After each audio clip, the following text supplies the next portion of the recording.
ದಶಾಗ್ನಿಗಳು Bible ಆಧಾರಿತ ಧ್ವನಿ ಬೆಳಕು ಕಾರ್ಯಕ್ರಮ. ರಚನೆ ದಿವಂಗತ ಸ್ವಾಮಿ ಸ್ಟ್ಯಾನಿ ಬ್ಯಾಪ್ಟಿಸ್ಟ್. ಪರಿಷ್ಕರಣೆ ದಿವಂಗತ ಸ್ವಾಮಿ ಐ ಅಂತಪ್ಪ. ಸಂಗೀತ ನಿರ್ದೇಶನ ಶ್ರೀ ಪ್ರವೀಣ್ ದತ್ ಸ್ಟೀಫನ್. ಧ್ವನಿ ಮುದ್ರಣ ಸೊಹಾನಿ ಸ್ಟುಡಿಯೋ ಬೆಂಗಳೂರು, ಅರವಿಂದ್ ಸ್ಟುಡಿಯೋ ಬೆಂಗಳೂರು, ಅನನ್ಯ ಸ್ಟುಡಿಯೋ ಬೆಂಗಳೂರು ಮತ್ತು ವಿನ್ಸಿ ಸ್ಟುಡಿಯೋ ಚೆನ್ನೈ. ಧ್ವನಿ ಗ್ರಾಹಕರು ಶ್ರೀ ಉಮೇಶ್, ಶ್ರೀ ಓಂಕಾರ್, ಶ್ರೀ ಯತೀಶ್ ಮತ್ತು ಶ್ರೀ ಹೃದಯರಾಜ್. ನೃತ್ಯ ನಿರ್ದೇಶನ ಶ್ರೀ ಹರೀಶ್ ಮತ್ತು ಅಮೃತಮ್ಮ. ನೃತ್ಯಗಾರರು ಕ್ರೈಸ್ಟ್ ಶಾಲೆ ಕಗ್ಗಲೀಪುರ, ನವಜ್ಯೋತಿ ಶಾಲೆ ಮರಿಯಾಪುರ ಮತ್ತು ಮೌಂಟ್ ಕಾರ್ಮೆಲ್ ಶಾಲೆ ಮರಿಯಾಪುರ. ಪಾತ್ರಧಾರಿಗಳು ಮರಿಯಾಪುರ ಗ್ರಾಮಸ್ಥರು. ಹೊನಲು ಬೆಳಕು ಮತ್ತು ವೇದಿಕೆ ನಿರ್ಮಾಣ ಕ್ರೈಸ್ಟ್ ಶಾಲೆ ಕಗ್ಗಲೀಪುರ. ಧ್ವನಿವರ್ಧಕ DBY ಸೌಂಡ್ ಸಿಸ್ಟಮ್ ಬೆಂಗಳೂರು. ಪ್ರದರ್ಶಕರು ವಂದನೀಯ ಸ್ವಾಮಿ ಸಿ ಫ್ರಾನ್ಸಿಸ್ ಧರ್ಮಕೇಂದ್ರದ ಗುರುಗಳು ತಂಬುಚೆಟ್ಟಿಪಾಳ್ಯ. ಸಹಕಾರ ಸ್ವಾಮಿ ಬರ್ತಲೋಮಿಯೋ ಧರ್ಮಕೇಂದ್ರದ ಗುರುಗಳು ಮರಿಯಾಪುರ. ಸಹಾಯಕರು ಶ್ರೀ ರಾಜೇಶ್, ಶ್ರೀ ದಿನೇಶ್, ಶ್ರೀ ರಾಕೇಶ್ ಮತ್ತು ಸಂಗಡಿಗರು. ನಿರ್ಮಾಣ ಹಾಗೂ ನಿರ್ದೇಶನ ವಂದನೀಯ ಸ್ವಾಮಿ ಆರ್ ಥಾಮಸ್, ಕ್ರೈಸ್ಟ್ ಶಾಲೆ ಕಗ್ಗಲೀಪುರ. ಯಾಕೋಬನಿಗೆ ತನ್ನ 11ನೇ ಮಗನಾದ ಜೋಸೆಫನ ಮೇಲೆ ಅಪಾರ ಪ್ರೀತಿ. ಈ ಕಾರಣದಿಂದ ಉಳಿದ ಸಹೋದರರಿಗೆ ಜೋಸೆಫನ ಮೇಲೆ ಅಸೂಯೆ ಉಂಟಾಯಿತು. ತಮ್ಮನ ಮೇಲಿದ್ದ ದ್ವೇಷದಿಂದ ಸಹೋದರರು ಜೋಸೆಫನನ್ನು ಗುಲಾಮನನ್ನಾಗಿ ಈಜಿಪ್ಟಿನ ವರ್ತಕರಿಗೆ ಮಾರಿದರು. ದೈವ ಭಕ್ತನಾದ ಜೋಸೆಫನು ಕಷ್ಟಗಳನ್ನು ಜಯಿಸಿ ಕ್ರಮೇಣ ಈಜಿಪ್ಟ್ ದೇಶದಲ್ಲಿ ಉನ್ನತ ಪದವಿಯನ್ನು ಪಡೆದನು. ಬರಗಾಲದಲ್ಲಿ ಜೋಸೆಫನ ಆಹ್ವಾನವನ್ನು ಮನ್ನಿಸಿ ಈಜಿಪ್ಟಿಗೆ ವಲಸೆ ಹೋದ 11 ಮಂದಿ ಸಹೋದರರು ಫರೋಹ ರಾಜನ ಮನ್ನಣೆ ಪಡೆದು ಕಾಲಕ್ರಮೇಣ ವೃದ್ಧಿಯಾದರು. ಪ್ರಬಲರಾಗುತ್ತಿದ್ದ ಹಿಬ್ರಿಯರನ್ನು ನಿಯಂತ್ರಿಸಲು ನಂತರ ಬಂದ ಫರೋಹ ರಾಜರುಗಳು ಕಷ್ಟದ ಕೆಲಸಗಳನ್ನು ಅವರ ಮೇಲೆ ಹೊರಿಸಿದ್ದಲ್ಲದೆ ಹುಟ್ಟಿದ ಗಂಡು ಹಸುಳೆಗಳನ್ನು ನೈಲ್ ನದಿಯಲ್ಲಿ ಮುಳುಗಿಸಿದರು. 430 ವರ್ಷಗಳು ದಾಸತ್ವದಲ್ಲಿ ಬಿಟ್ಟಿ ಕೆಲಸ ಮಾಡಿ ಅಮಾನವೀಯ ಸ್ಥಿತಿಯಲ್ಲಿ ಜೀವಿಸಿದ ಹಿಬ್ರಿಯರು ದೇವರಿಗೆ ಮೊರೆ ಇಟ್ಟರು. ಇವರ ನರಳಾಟವನ್ನು ಕಂಡ ದೇವರು ಅವರನ್ನು ರಕ್ಷಿಸಲು ಮೋಶೆಯನ್ನು ಕಳುಹಿಸಿಕೊಟ್ಟರು. 10 ಪಿಡುಗುಗಳನ್ನು ಈಜಿಪ್ಟಿನ ಮೇಲೆ ಬರಮಾಡಿದ ನಂತರ ಫರೋಹ ರಾಜನು ಹಿಬ್ರಿಯರು ತನ್ನ ದೇಶವನ್ನು ಬಿಟ್ಟು ಹೋಗಲು ಅನುಮತಿ ಕೊಟ್ಟನು. ಸುಮಾರು 25 ಲಕ್ಷ ನಿರಾಶ್ರಿತರನ್ನು ವಾಗ್ದಾನದ ಕಾನಾನ್ ನಾಡಿಗೆ ನಡೆಸಿಕೊಂಡು ಹೋಗುವುದು ಮೋಶೆಗೆ ಕಷ್ಟ ಸಾಧ್ಯವಾಗಿತ್ತು. 40 ವರ್ಷಗಳು ತಾಣ ಇಲ್ಲದೆ, ಗೊತ್ತು ಗುರಿ ಇಲ್ಲದೆ ಹಿಬ್ರಿಯರು ಮರಳುಗಾಡಿನಲ್ಲಿ ಅಲೆದಾಡಿದರು. ಹೆಜ್ಜೆ ಹೆಜ್ಜೆಗೂ ಶಪಿಸುತ್ತಿದ್ದ ಅಶಿಸ್ತಿನ ಜನಾಂಗವನ್ನು ಸಹನೆಯಿಂದ ಮೋಶೆ ಪರಿಪಾಲಿಸಿದನು. ಸೀನಾಯ್ ಬೆಟ್ಟದ ಮೇಲೆ ಎಷ್ಟೋ ದಿನಗಳು ಮೋಶೆ ಜಪಧ್ಯಾನದಲ್ಲಿ ಮಗ್ನನಾಗಿದ್ದಾಗ ಹಿಬ್ರಿಯರು ಚಿನ್ನದ ಕರುವಿನ ಆರಾಧನೆಯಲ್ಲಿ ತಲ್ಲೀನರಾಗಿದ್ದರು. ದೇವರಿಂದ ದಶಾಜ್ಞೆಗಳನ್ನು ಪಡೆದು ಬೆಟ್ಟದ ಮೇಲಿಂದ ಇಳಿದು ಬಂದ ಮೋಶೆ ಅವಿಧೇಯರಾಗಿ ವಿಗ್ರಹ ಆರಾಧನೆಯಲ್ಲಿ ತೊಡಗಿದ್ದವರನ್ನು ನಾಶ ಮಾಡಿ ಉಳಿದ ಜನಗಳನ್ನು ಸನ್ಮಾರ್ಗದಲ್ಲಿ ನಡೆಸಲು ಮೋಶೆ ಸರ್ವ ಪ್ರಯತ್ನವನ್ನು ಮಾಡಿದನು. ದೇವರ ಮಾತನ್ನು ಮೀರಿ ಅವಿಶ್ವಾಸವನ್ನು ವ್ಯಕ್ತಪಡಿಸಿದ ಮೋಶೆ ವಾಗ್ದಾನ ನಾಡಿನಲ್ಲಿ ಕಾಲಿಡುವ ಭಾಗ್ಯವನ್ನು ಕಳೆದುಕೊಂಡನು.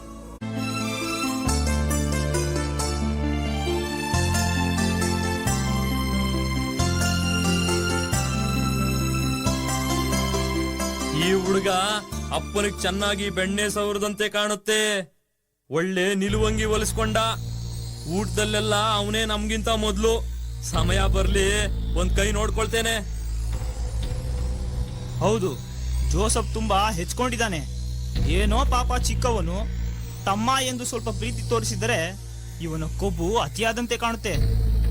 ಅವನಿಗೆ ಬುದ್ಧಿ ಕಲಿಸಬೇಕು.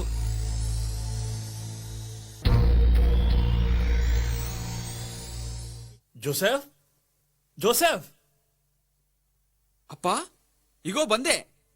ಜೋಸೆಫ್, ನಿನ್ನ ಅಣ್ಣಂದಿರೆಲ್ಲ ಶೆಕೆಮಿನಲ್ಲಿ ಕುರಿ ಮೇಯಿಸುತ್ತಿದ್ದಾರೆ. ನೀನು ಅವರ ಬಳಿ ಹೋಗಿ ಅವರ ಯೋಗಕ್ಷೇಮವನ್ನ ವಿಚಾರಿಸ್ಕೊಂಡು ಬರ್ತೀಯಾ ಮಗು? ಆಗಲಿ ಅಪ್ಪ, ಹೋಗಿ ನೋಡಿಕೊಂಡು ಬರುತ್ತೇನೆ.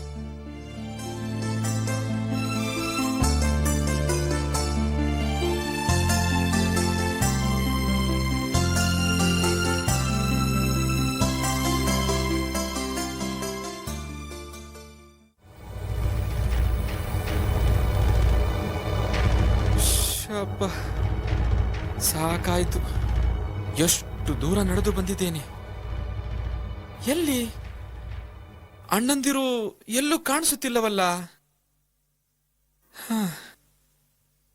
ಸ್ವಲ್ಪ ವಿಶ್ರಮಿಸಿಕೊಳ್ಳುತ್ತೇನೆ. ತುಂಬಾ ಸುಸ್ತಾಗಿದೆ.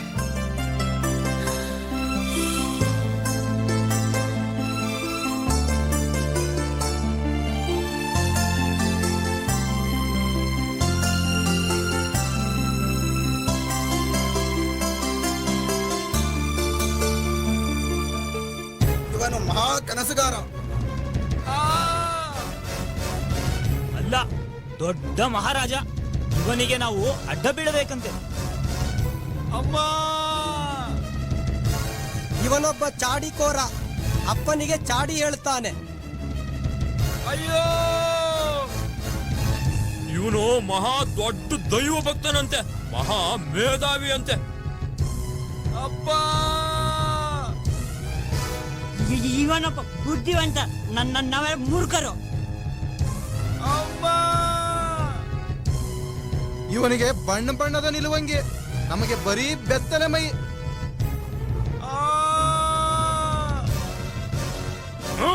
ಎಲ್ಲ ಆಸ್ತಿ ಇವನಿಗೆ, ನಮ್ ಕೈಗೆ ಬರೀ ಚಿಪ್ಪು. ಅಯ್ಯೋ, ಹೊಡಿಬೇಡಿ. ಇವನಿಗೆ ಮಾತ್ರ ಒಳ್ಳೊಳ್ಳೆ ಬಿಸಿ ಊಟ, ನಮಗ ಮಾತ್ರ ತಂಗ್ಳೂಟ.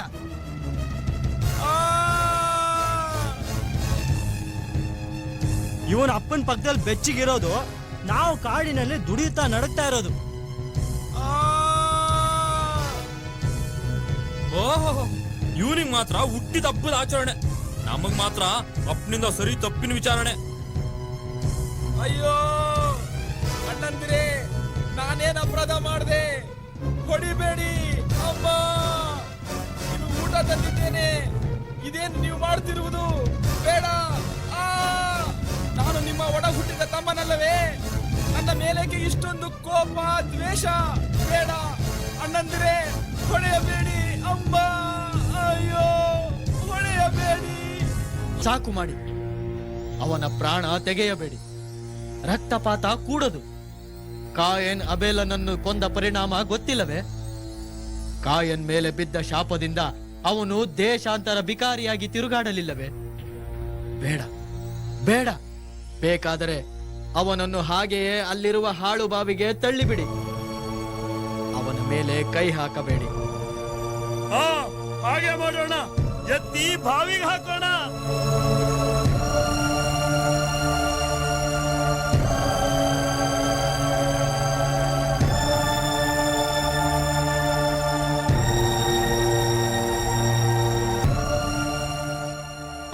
ನೀನು ಅಲ್ಲೇ ಇರು. ನಿನಗೆ ಅಲ್ಲಿ ಒಳ್ಳೊಳ್ಳೆ ಕನಸುಗಳು ಬೀಳಬಹುದು. ಹೌದೌದು, ಈ ಲೋಕಕ್ಕಿಂತ ಅದೇ ಚೆನ್ನಾಗಿರುತ್ತೆ ನಿನಗೆ.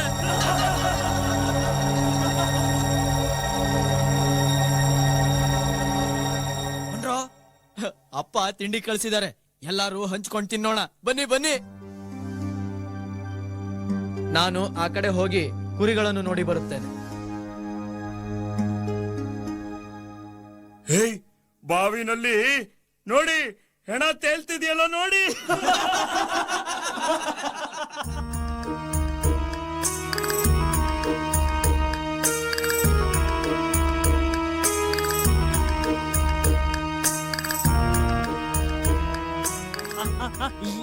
ಯಾರಪ್ಪ ನೀವು? ನಾವು ಇಷ್ಮಾಯೇಲರು. ಪರಿಮಳ ಪದಾರ್ಥ, ಸುಗಂಧ ತೈಲ, ರಸಗಂಧ ಮಾರಲು ಈಜಿಪ್ಟಿಗೆ ಹೋಗುತ್ತಿದ್ದೇವೆ. ನೋಡಿ, ನಾವು ನಮ್ಮ ತಮ್ಮನನ್ನು ಕೊಂದು ಏನು ಪ್ರಯೋಜನ ಪಡೆಯುತ್ತೇವೆ? ಅವನನ್ನು ಈ ವರ್ತಕರಿಗೆ ಮಾರಿದರೆ ನಮಗೆ ಹಣವೂ ಸಿಗುತ್ತದೆ, ಅವನ ಪ್ರಾಣವನ್ನು ಉಳಿಸಿದಂತಾಗುತ್ತದೆ. ಎಷ್ಟಾದರೂ ಅವನು ನಮ್ಮ ತಮ್ಮನಲ್ಲವೇ? ರಕ್ತಪಾತ ಮಹಾಪಾಪ. ಯೋಚಿಸಿ ನೋಡಿ. ಹೌದು ಹೌದು, ಒಳ್ಳೆ ಉಪಾಯ.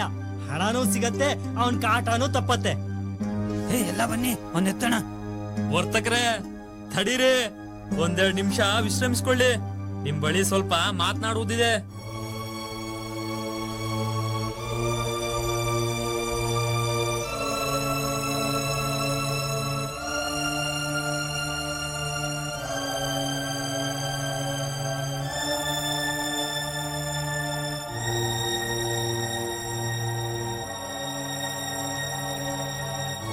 ನೋಡಿ ಸ್ವಾಮಿ, ಈ ಹುಡುಗನನ್ನು ನಿಮಗೆ ಕೊಡುತ್ತೇವೆ. ನಮಗಷ್ಟು ಬೆಳ್ಳಿ ನಾಣ್ಯ ಕೊಡಿ. ಇವನು ಒಳ್ಳೆ ಪಂಡಿತ, ಕನಸುಗಾರ. ನೋಡಲು ಎಷ್ಟು ಸುಂದರವಾಗಿದ್ದಾನೆ ನೋಡಿ. ಇವನು ನಿಮಗೆ ಕನ್ಸ್ಕೊಳ್ಳೋ ಅರ್ಥ ಬಿಡಿಸಿ ಹೇಳ್ತಾನೆ. ಕೊಂಡ್ಕೊಳ್ಳಿ ಸ್ವಾಮಿ, ಇವನಿಂದ ನಿಮಗೆ ತುಂಬಾ ಲಾಭ ಇದೆ.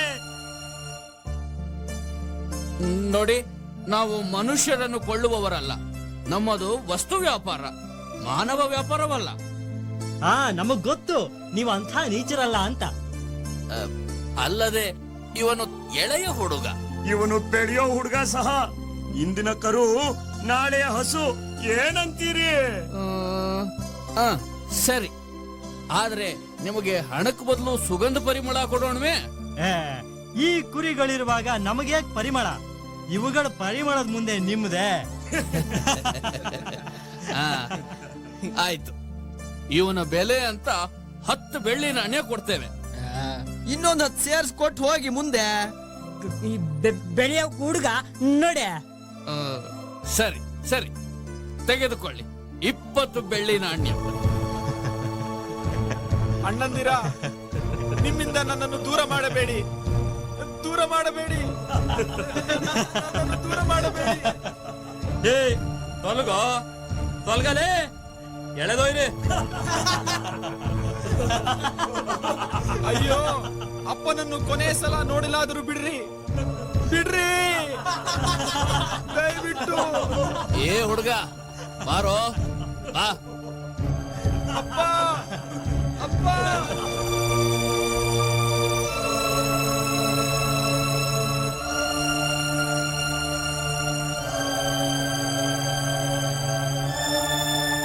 ಹೊತ್ತಿಗೆ ಬರ್ಬೇಕಿತ್ತು. ಏನೋ ತೊಂದರೆ ಆಗಿರ್ಬೇಕು. ದೇವರೇ, ನನ್ನ ಮಕ್ಕಳನ್ನು ಕಾಪಾಡು ಸ್ವಾಮಿ.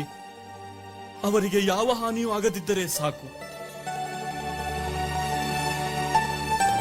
ಹಾಗೋ ಬಂದರು. ಬಂದರೇನಮ್ಮ?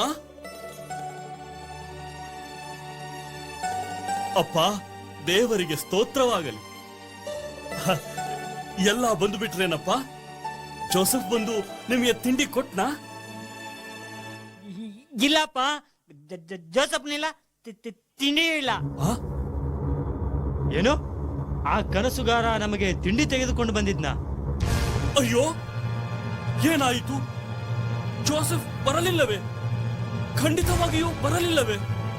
ಅಪ್ಪ, ಅಪ್ಪ, ಜೋಸಫ್ನನ್ನು ಒಂದು ಕಾಡು ಪ್ರಾಣಿ ತಿಂದು ಹಾಕಿದೆ. ನೋಡಿ, ಈ ಅಂಗಿಯನ್ನು, ಈ ಅಂಗಿ ದಾರಿಯಲ್ಲಿ ಸಿಕ್ಕಿತು. ಇದು ರಕ್ತಮಯವಾಗಿದೆ. ಎಲ್ಲಿ ನೋಡೋಣ. ಹೌದು ಹೌದು, ಇದು ನನ್ನ ಜೋಸಫನ ಅಂಗಿ. ಅಯ್ಯೋ, ಜೋಸೆಫ್, ಜೋಸೆಫ್, ಜೋಸೆಫ್, ಅಯ್ಯೋ.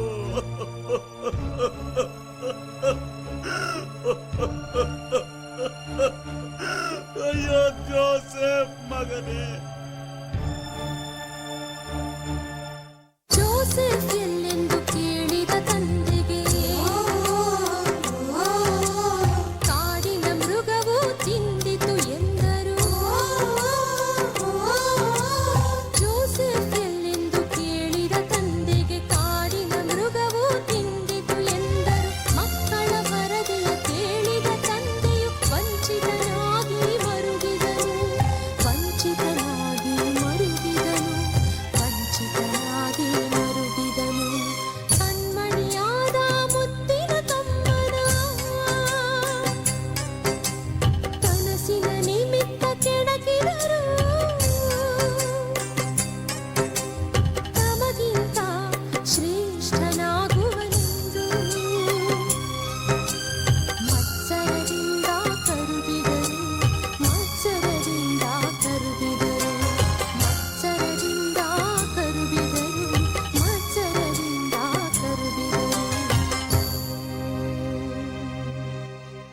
ಜೋಸೆಫ್ನನ್ನು ಕ್ರಯಕ್ಕೆ ಕೊಂಡ ಮಿದ್ಯಾನಿನ ವರ್ತಕರು ಅವನನ್ನು ಪೊಟಿಫರ ಎಂಬ ಈಜಿಪ್ಟಿನ ಶ್ರೀಮಂತ ಅಧಿಕಾರಿಗೆ ಮಾರಿಬಿಡುತ್ತಾರೆ. ಪೊಟಿಫರನ ಹೆಂಡತಿಗೆ ಯುವಕ ಜೋಸೆಫನ ಮೇಲೆ ಅಪಾರ ಮೋಹ. ಸ್ವಾಮಿ, ಮಿದ್ಯಾನಿನ ವರ್ತಕರು ಬಂದಿದ್ದಾರೆ. ತೈಲ, ರಸಗಂಧ ಮುಂತಾದ ಪರಿಮಳ ದ್ರವ್ಯಗಳನ್ನು ತಂದಿದ್ದಾರೆ. ಜೊತೆಯಲ್ಲಿ ಒಬ್ಬ ಒಳ್ಳೆಯ ಯುವಕನನ್ನು ಕರೆತಂದಿದ್ದಾರೆ. ಓ, ವರ್ತಕರೋ? ಸುಗಂಧ ತೈಲ ತಂದಿದ್ದಾರೋ? ಬರಲಿ.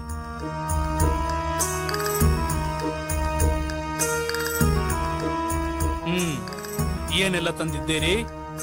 ನೋಡಿ ಸ್ವಾಮಿ, ಇದು ಸುಗಂಧ, ಇದು ತೈಲ, ಇದು ರಸಗಂಧ, ಇದು ಕರ್ಣಕುಂಡಲ, ಇದು ಅತ್ತರು. ಯಾವುದು ಬೇಕಾದರೂ ಎಷ್ಟು ಬೇಕಿದ್ದರೂ ತೆಗೆದುಕೊಳ್ಳಿ, ಬೆಲೆ ಹೆಚ್ಚಿಲ್ಲ. ಚೆನ್ನಾಗಿವೆ.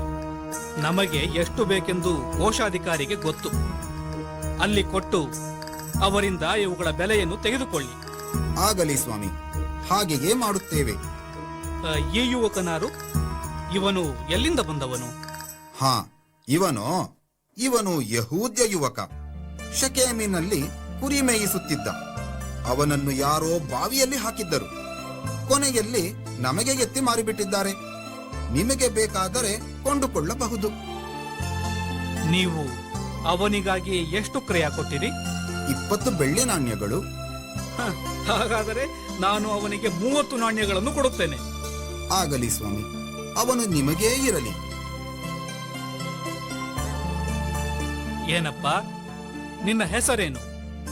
ನನ್ನ ಹೆಸರು ಜೋಸೆಫ್ ಅಂತ. ಜೋಸೆಫ್? ಒಳ್ಳೆ ಹೆಸರು. ನೀನು ನಮ್ಮ ಆಸ್ಥಾನದಲ್ಲಿದ್ದು ನಿಷ್ಠೆಯಿಂದ ಕೆಲಸ ಮಾಡುತ್ತೀಯಾ? ಮಾಡಿದರೆ ನಿನಗೆ ಸಂಬಳವೂ ಸಿಗುತ್ತದೆ, ಬಡ್ತಿಯೂ ದೊರಕುತ್ತದೆ. ಆಗಲಿ ಸ್ವಾಮಿ, ನನ್ನ ಕೈಲಾದಷ್ಟು ಶ್ರಮ ವಹಿಸಿ ಕೆಲಸ ಮಾಡುತ್ತೇನೆ. ನಾನು ಸದ್ಯದಲ್ಲೇ ಊರಿಗೆ ಹೋಗಿ ಹಿಂತಿರುಗುತ್ತೇನೆ. ಅದುವರೆಗೂ ನೀನೇ ಇಲ್ಲಿ ನನ್ನ ಪ್ರತಿನಿಧಿ.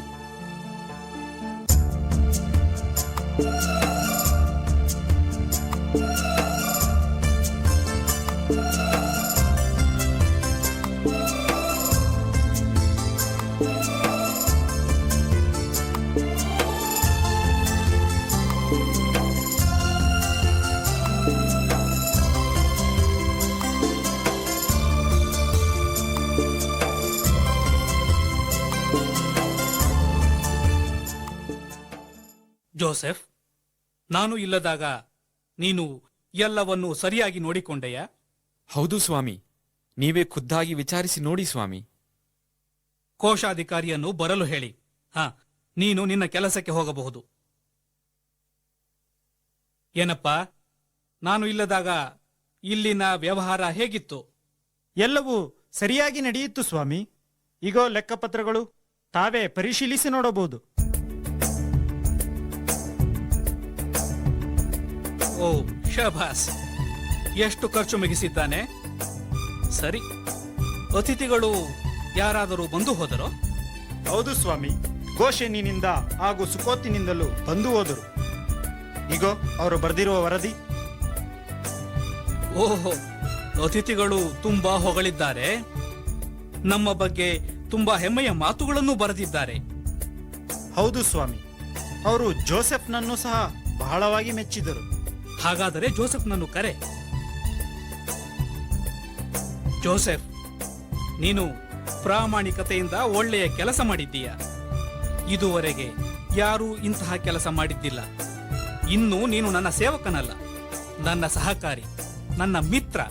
ನನ್ನ ಮನೆ ಮಂದಿರದಲ್ಲಿ ಇರುವುದೆಲ್ಲವೂ ನಿನ್ನ ಕೈಯಲ್ಲಿದೆ. ನನ್ನ ಆಸ್ತಿಗೆಲ್ಲ ಇನ್ನು ಮುಂದೆ ನೀನೇ ಮೇಲ್ವಿಚಾರಕ. ಸರಿಯಾಗಿ ವ್ಯವಹರಿಸು. ಆಯಿತು ಸ್ವಾಮಿ, ಹಾಗೆಯೇ ಮಾಡುತ್ತೇನೆ.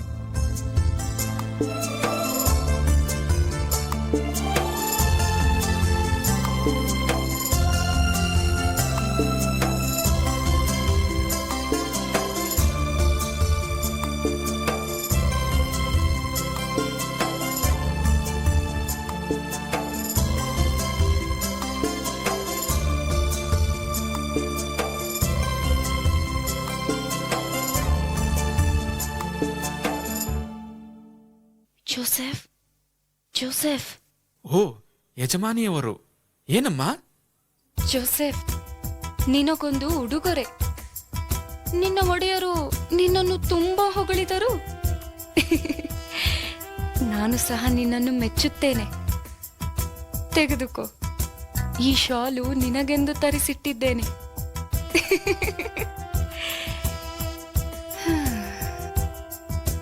ಈ ನನ್ನ ಮನೆಗೆಲ್ಲ, ಈ ಆಸ್ತಿ ಪಾಸ್ತಿಗೆಲ್ಲ ನನ್ನ ಗಂಡ ಪೋಟಿಫರನ್ನು ಬಿಟ್ಟರೆ ನೀನೇ ಹಿರಿಯ ಅಧಿಕಾರಿ. ಅಷ್ಟೇ ಏಕೆ, ನನಗೂ ನೀನೇ ಒಡೆಯನು.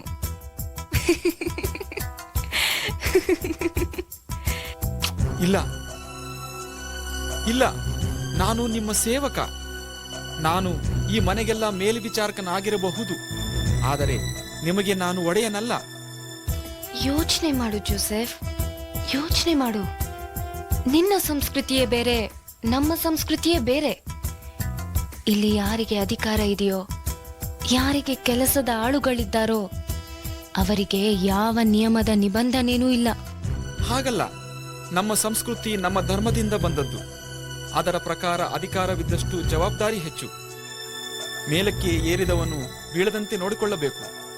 ಏಕೆಂದರೆ ನಾವು ಮನುಷ್ಯರನ್ನು ಮಾತ್ರ ಮೆಚ್ಚಿಸುವವರಲ್ಲ, ದೇವರನ್ನು ಮೆಚ್ಚಿಸುವವರು. ನೋಡು ಜೋಸೆಫ್, ನಿಮ್ಮ ದೇವರು ನಿನ್ನ ಮನೆಯಲ್ಲಿ, ನನ್ನ ದೇವರು ನನ್ನ ಮನೆಯಲ್ಲಿ. ಇಲ್ಲಿ ನಾವೇ ಒಳಿತು ಕೆಡುಕುಗಳನ್ನು ತೀರ್ಮಾನಿಸುವವರು. ಪ್ರೀತಿ ಇದ್ದರೆ ಯಾರೂ ದೊಡ್ಡವರಲ್ಲ, ಯಾರೂ ಚಿಕ್ಕವರಲ್ಲ. ಎಲ್ಲರೂ ಸರಿಸಮಾನರು. ಹೌದು, ಪ್ರೀತಿಯೇ ದೊಡ್ಡದು. ಆದರೆ ಕೆಲಸ ನೀಡಿದ ದಣಿಯ ಪ್ರೀತಿಗೂ ಅವನ ಹೆಂಡತಿಯ ಜೊತೆಗಿನ ದಾಂಪತ್ಯ ಪ್ರೀತಿಗೂ ವ್ಯತ್ಯಾಸವಿದೆ. ದಣಿಗಳು ಹಾಗೂ ದಾಸರು ದಂಪತಿಗಳಾದರೆ ವ್ಯವಸ್ಥೆಯೇ ಕುಲಗೆಡುತ್ತದೆ. ಸೇವಾ ನಿಯಮಕ್ಕೆ ಹೊರತಾದ ಪ್ರೀತಿ ಲಂಪಟತನಕ್ಕೆ ದಾರಿಯಾಗುತ್ತದೆ. ಜವಾಬ್ದಾರಿಯುಳ್ಳ ವ್ಯಕ್ತಿಗಳಿಗೆ ಅದು ಸಲ್ಲದು, ಖಂಡಿತ ಸಲ್ಲದು. ಓ ಜೋಸೆಫ್, ನಿನ್ನ ಸೇವಾ ನಿಯಮಗಳನ್ನು ನಿನ್ನ ಜೇಬಿನಲ್ಲಿಡು. ಅವು ನನಗೆ ಹಿಡಿಸದು. ನನಗೆ ಬೇಕಾದುದೇ ಬೇರೆ.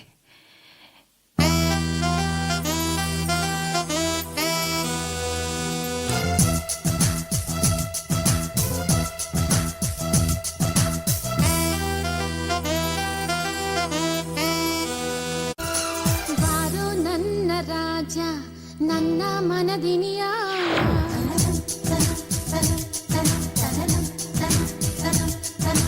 ಬಾರೋ ನನ್ನ ರಾಜ, ನನ್ನ ಮನದಿನಿಯ.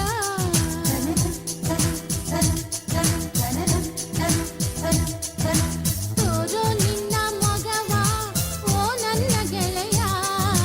ತೋರೋ ನಿನ್ನ ಮೊಗವ, ಓ ನನ್ನ ಗೆಳೆಯ. ಬಾರೋ ನನ್ನ ರಾಜ, ನನ್ನ ಮನದಿನಿಯ.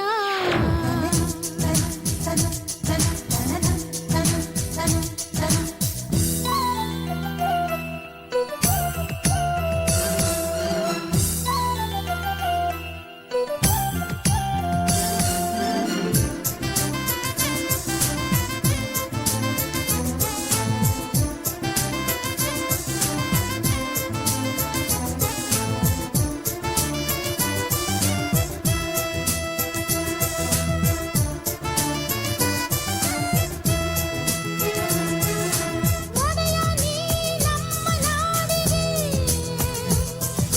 ಬೆಳಕು ತಾ ನನ್ನ ಬಾಳಿಗೆ. ಒಡೆಯ ನೀ ನಮ್ಮ ನಾಡಿಗೆ, ಬೆಳಕು ತಾ ನನ್ನ ಬಾಳಿಗೆ. ನಾನು ನಿನಗೆ ಹೂವು, ನೀನು ನನಗೆ ದುಂಬಿ. ನಾನು ನಿನಗೆ ಹೂವು, ನೀನು ನನಗೆ ದುಂಬಿ. ಓ ನನ್ನ ಏನಿಯ. ಬಾರೋ ನನ್ನ ರಾಜ, ನನ್ನ ಮನದಿನಿಯ.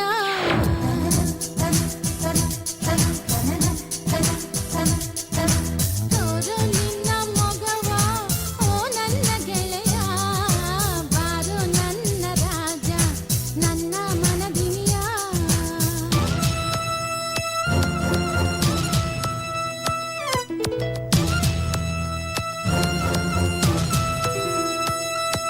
La la la la la la.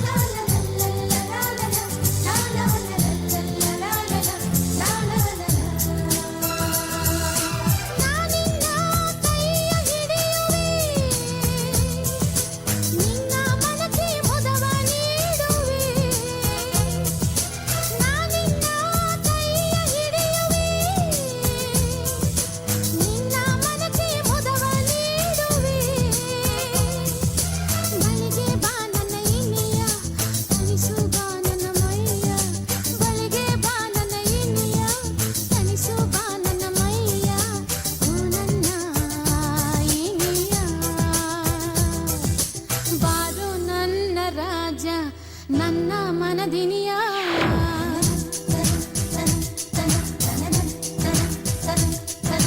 ತೋರು ನಿನ್ನ ಮೊಗವ ಓ ನನ್ನ ಗೆಳೆಯ ಬಾರೋ ನನ್ನ ರಾಜ ನನ್ನ ಮನದಿನಿಯ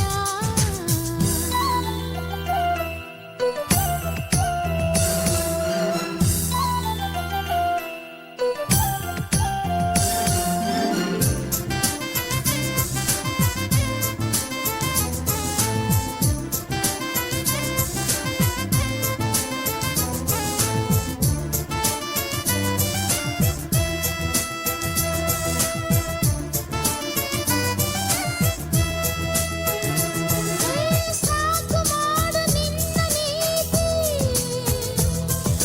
ಸರಿದು ನನ್ನ ನೀಡು ತೃಪ್ತಿ ಸಾಕು ಮಾಡು ನಿನ್ನ ನೀತಿ ಸರಿದು ನನ್ನ ನೀಡು ತೃಪ್ತಿ ಬೇಡ ನನಗೆ ಭಕ್ತಿ ತೋರು ಎನಗೆ ಪ್ರೀತಿ ಬೇಡ ನನಗೆ ಭಕ್ತಿ ತೋರು ಎನಗೆ ಪ್ರೀತಿ ಓ ನನ್ನ ಇನಿಯ ಬಾರು ನನ್ನ ರಾಜ ನನ್ನ ಮನದಿನಿಯ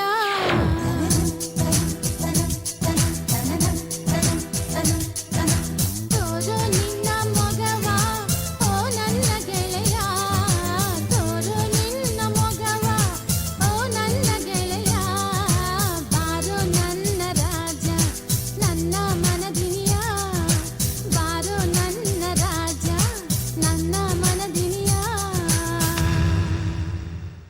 ನಾನು ನಿನ್ನನ್ನು ತುಂಬಾ ಮೆಚ್ಚುತ್ತೇನೆ. ನನ್ನ ಹೃದಯವನ್ನೇ ನಿನಗೆ ಅರ್ಪಿಸುತ್ತೇನೆ. ಬಾ ಬಾ ಬೇಗ ಬಾ.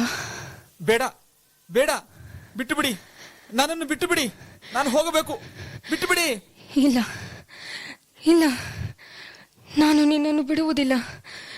ಇದೊಂದು ಸಾರಿ ಬಾ ಜೋಸೆಫ್, ಇದೊಂದು ಸಾರಿ. ಬೇಡ ಬೇಡ. ಜೋಸೆಫ್ ಜೋಸೆಫ್ ಓಡಿ ಹೋದನಲ್ಲ, ಏನು ಮಾಡಲಿ?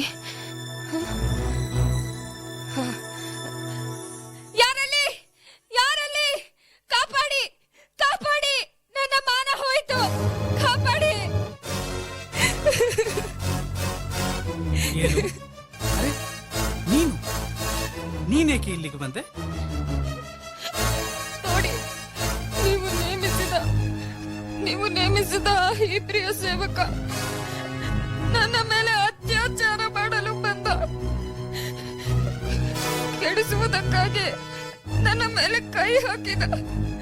ನಾನು ಗಟ್ಟಿಯಾಗಿ ಕೂಗಿದಾಗ ಬಟ್ಟೆಯನ್ನು ಬಿಟ್ಟು ಓಡಿ ಹೋದ.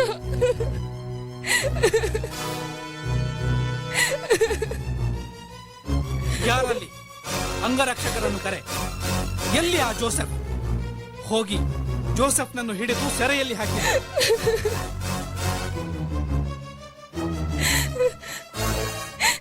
ಛೇ, ನೀಚ! ಕರುಣೆ ತೋರಿಸಿ ಕರೆದುಕೊಂಡು ಬಂದು ಮನೆಯಲ್ಲಿ ಇಟ್ಟುಕೊಂಡೆ, ಅಧಿಕಾರ ಕೊಟ್ಟೆ. ಆದರೆ ನೀನು ನನ್ನ ಹೆಂಡತಿಯ ಮೇಲೆ ಕಣ್ಣು ಹಾಕಿದ್ದೀಯ. ಕೃತಜ್ಞ. ಇಲ್ಲ ಸ್ವಾಮಿ, ನಾನು ಹಾಗೆ ಮಾಡಲಿಲ್ಲ. ಸುಳ್ಳು ಹೇಳುತ್ತೀಯ? ನಿನ್ನನ್ನು ನಾನು ನಂಬುವುದಿಲ್ಲ. ನಡೆ ಸೆರೆಮನೆಗೆ. ನಾನೇನು ಮಾಡಿಲ್ಲ, ನಾನೇನು ಮಾಡಿಲ್ಲ. ಇಲ್ಲ ಸ್ವಾಮಿ, ನಾನೇನು ಮಾಡಿಲ್ಲ, ನಾನೇನು ಮಾಡಿಲ್ಲ.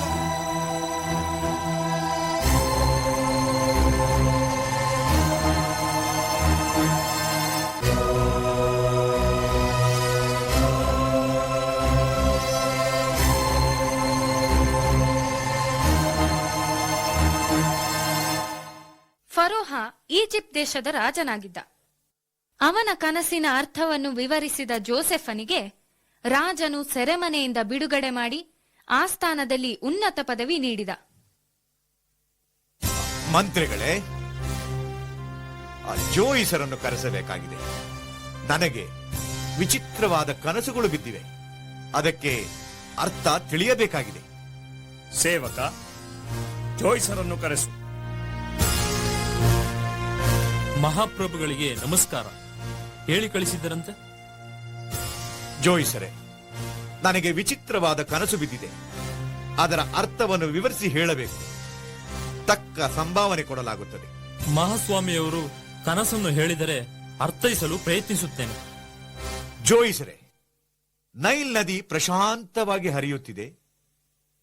7 ಕೊಬ್ಬಿದ ಹಸುಗಳು ತೀರದಲ್ಲಿ ಮೇಯುತ್ತಿವೆ. ಅದೇ ಸಮಯದಲ್ಲಿ 7 ಬಡಕಲಾದ ಹಸುಗಳು ಬಂದು ಆ ಕೊಬ್ಬಿದ ಹಸುಗಳನ್ನು ಕಬಳಿಸಿ ಬಿಡುತ್ತವೆ. ಮತ್ತೊಂದು ಕನಸು, ಹೊಲದಲ್ಲಿ ಕಾಳು ತುಂಬಿದ 7 ತೆನೆಗಳು ಒಂದೇ ದಂಟಿನಲ್ಲಿ ಮೊಳೆತವು. ಅವುಗಳ ಬಳಿಯಲ್ಲೇ ಒಣಗಿ ಬತ್ತಿ ಹೋಗಿದ್ದ 7 ತೆನೆಗಳು ಒಂದೇ ದಂಟಿನಲ್ಲಿ ಮೊಳೆತವು. ಆದರೆ ಆ ಬತ್ತಿ ಹೋಗಿದ್ದ ತೆನೆಗಳು ಬಲೆತ ಕಾಳಿನ ತೆನೆಗಳನ್ನು ನುಂಗಿಬಿಟ್ಟವು. ಈ 2 ಕನಸುಗಳ ಅರ್ಥವೇನು ಜೋಯಿಸರೆ? ಕೊಬ್ಬಿದ ಹಸುಗಳು, ತೆನೆಗಳು, ಕಾಳುಗಳು. ಮಹಾಸ್ವಾಮಿಗಳು ಕ್ಷಮಿಸಬೇಕು, ಈ ಕನಸುಗಳು ವಿಚಿತ್ರವಾಗಿವೆ.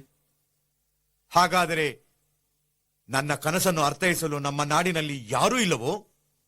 ಮಹಾಸ್ವಾಮಿಗಳು ದಯವಿಟ್ಟು ನನ್ನ ಮಾತನ್ನು ಕೇಳಬೇಕು. ನಾನು ಸೆರೆಯಲ್ಲಿದ್ದಾಗ ಅಲ್ಲಿ ಕನಸನ್ನು ಬಿಡಿಸಿ ಹೇಳುತ್ತಿದ್ದ ಹಿಬ್ರಿಯ ಯುವಕನಿದ್ದ. ಅವನು ಮೇಧಾವಿಯಂತೆ ಕಾಣುತ್ತಾನೆ. ಅವನು ಈ ಕನಸನ್ನು ಬಿಡಿಸಿ ಅರ್ಥ ಹೇಳಬಲ್ಲನೆಂದು ನನಗೆ ತೋರುತ್ತದೆ. ಹಾಗಾದರೆ ಅವನನ್ನು ಕರೆತನ್ನಿ.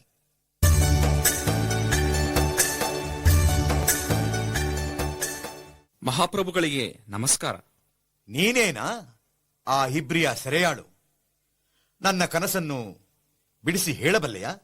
ಸರ್ವಶಕ್ತರಾದ ದೇವರ ಸಹಾಯದಿಂದ ಬಿಡಿಸಿ ಹೇಳಲು ಪ್ರಯತ್ನಿಸುತ್ತೇನೆ. ಮಹಾಸ್ವಾಮಿಗಳು ಕಂಡ 2 ಕನಸುಗಳ ತಾತ್ಪರ್ಯ ಒಂದೇ. 7 ಒಳ್ಳೆಯ ಹಸುಗಳು 7 ವರ್ಷಗಳು, 7 ಒಳ್ಳೆಯ ತೆನೆಗಳು ಸಹ 7 ವರ್ಷಗಳು. ಈಜಿಪ್ಟ್ ದೇಶದಲ್ಲೆಲ್ಲ 7 ವರ್ಷ ಸುಭಿಕ್ಷೆ ಇರುತ್ತದೆ.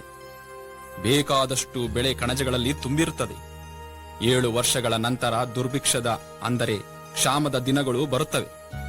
ಕ್ಷಾಮದ ದಿನಗಳಲ್ಲಿ ಒಂದೇ ಒಂದು ಕಾಳಾಗಲಿ ಹುಲ್ಲಾಗಲಿ ಸಿಗುವುದಿಲ್ಲ. ಆದುದರಿಂದ ನನ್ನ ಸಲಹೆ ಏನೆಂದರೆ, ಮಹಾಸ್ವಾಮಿಗಳು ಯೋಚನೆ ಮಾಡಿ ಬುದ್ಧಿವಂತ ಹಾಗೂ ವಿವೇಕವುಳ್ಳ ಅಧಿಕಾರಿಯೊಬ್ಬನನ್ನು ನೇಮಿಸಿಕೊಳ್ಳಬೇಕಾಗಿದೆ. ಅವನು ತಕ್ಕ ಗುಮಾಸ್ತರನ್ನು ಆರಿಸಿಕೊಳ್ಳಬೇಕು.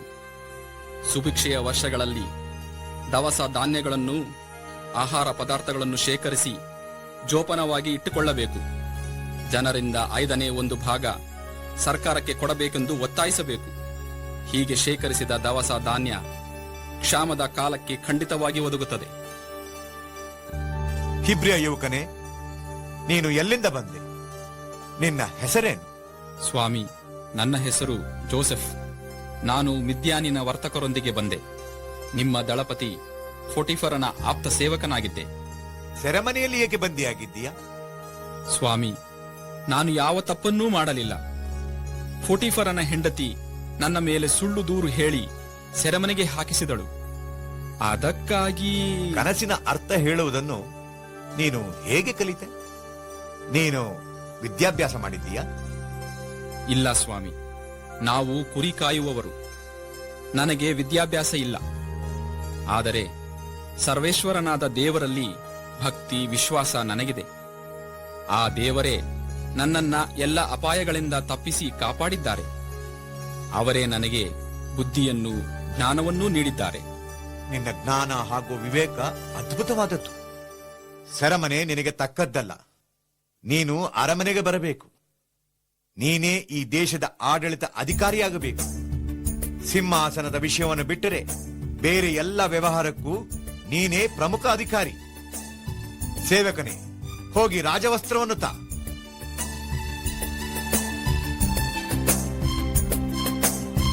ಜೋಸೆಫ್, ನೀನು ಇನ್ನು ನನ್ನ ಆಪ್ತ ಹಾಗೂ ಗೌರವಾನ್ವಿತ ಅಧಿಕಾರಿ. ಇಗೋ ರಾಜಮುದ್ರೆಯುಳ್ಳ ಉಂಗುರ. ಈಜಿಪ್ಟ್ ದೇಶದಲ್ಲೆಲ್ಲ ನಿನ್ನ ಅಪ್ಪಣೆ ಇಲ್ಲದೆ ಏನೂ ನಡೆಯಕೂಡದು. ಮಂತ್ರಿಗಳೇ, ಜೋಸೆಫನು ಒಬ್ಬಂಟಿಗ. ಅವನಿಗೆ ತಕ್ಕ ಯುವತಿಯನ್ನು ಹುಡುಕಿ ಮದುವೆ ಮಾಡಿಸಬೇಕು. ಆಗಲಿ ಮಹಾಸ್ವಾಮಿ. ನಮ್ಮ ಆಚಾರ್ಯನ ಮಗಳು ಈತನಿಗೆ ತಕ್ಕ ಹೆಂಡತಿ ಆಗುವುದರಲ್ಲಿ ಸಂದೇಹವೇ ಇಲ್ಲ. ಸರಿ, ಅಲಂಕಾರ ಮಾಡಿ ಆಕೆಯನ್ನು ಕರತನ್ನಿ.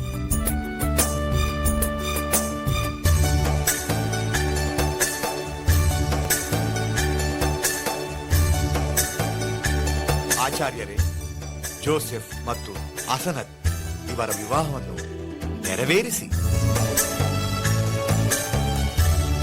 ದೇವರು ನಿಮ್ಮನ್ನು ಚಿರಕಾಲ ಶಾಂತಿಯಿಂದ ಬಾಳಲು ಆಶೀರ್ವದಿಸಲಿ.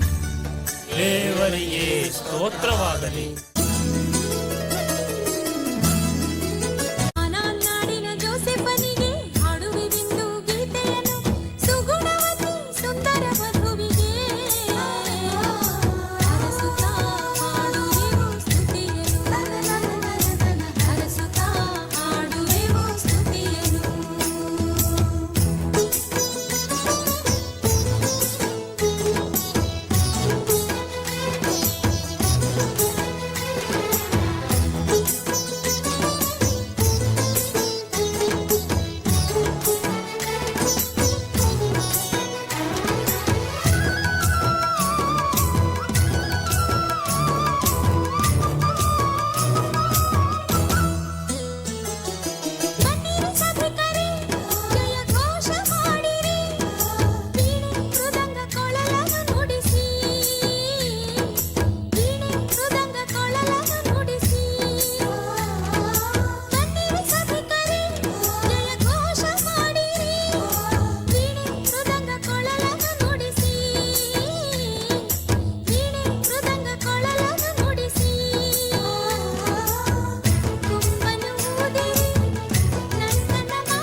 ದೇಶದಲ್ಲಿ 2ನೇ ಸ್ಥಾನದ ಅಧಿಕಾರ ಪಡೆಯುತ್ತಾನೆ.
ಪ್ರಭು, ಯಾರೋ ಕಾನಾನಿನಿಂದ ಬಂದಿದ್ದಾರೆ.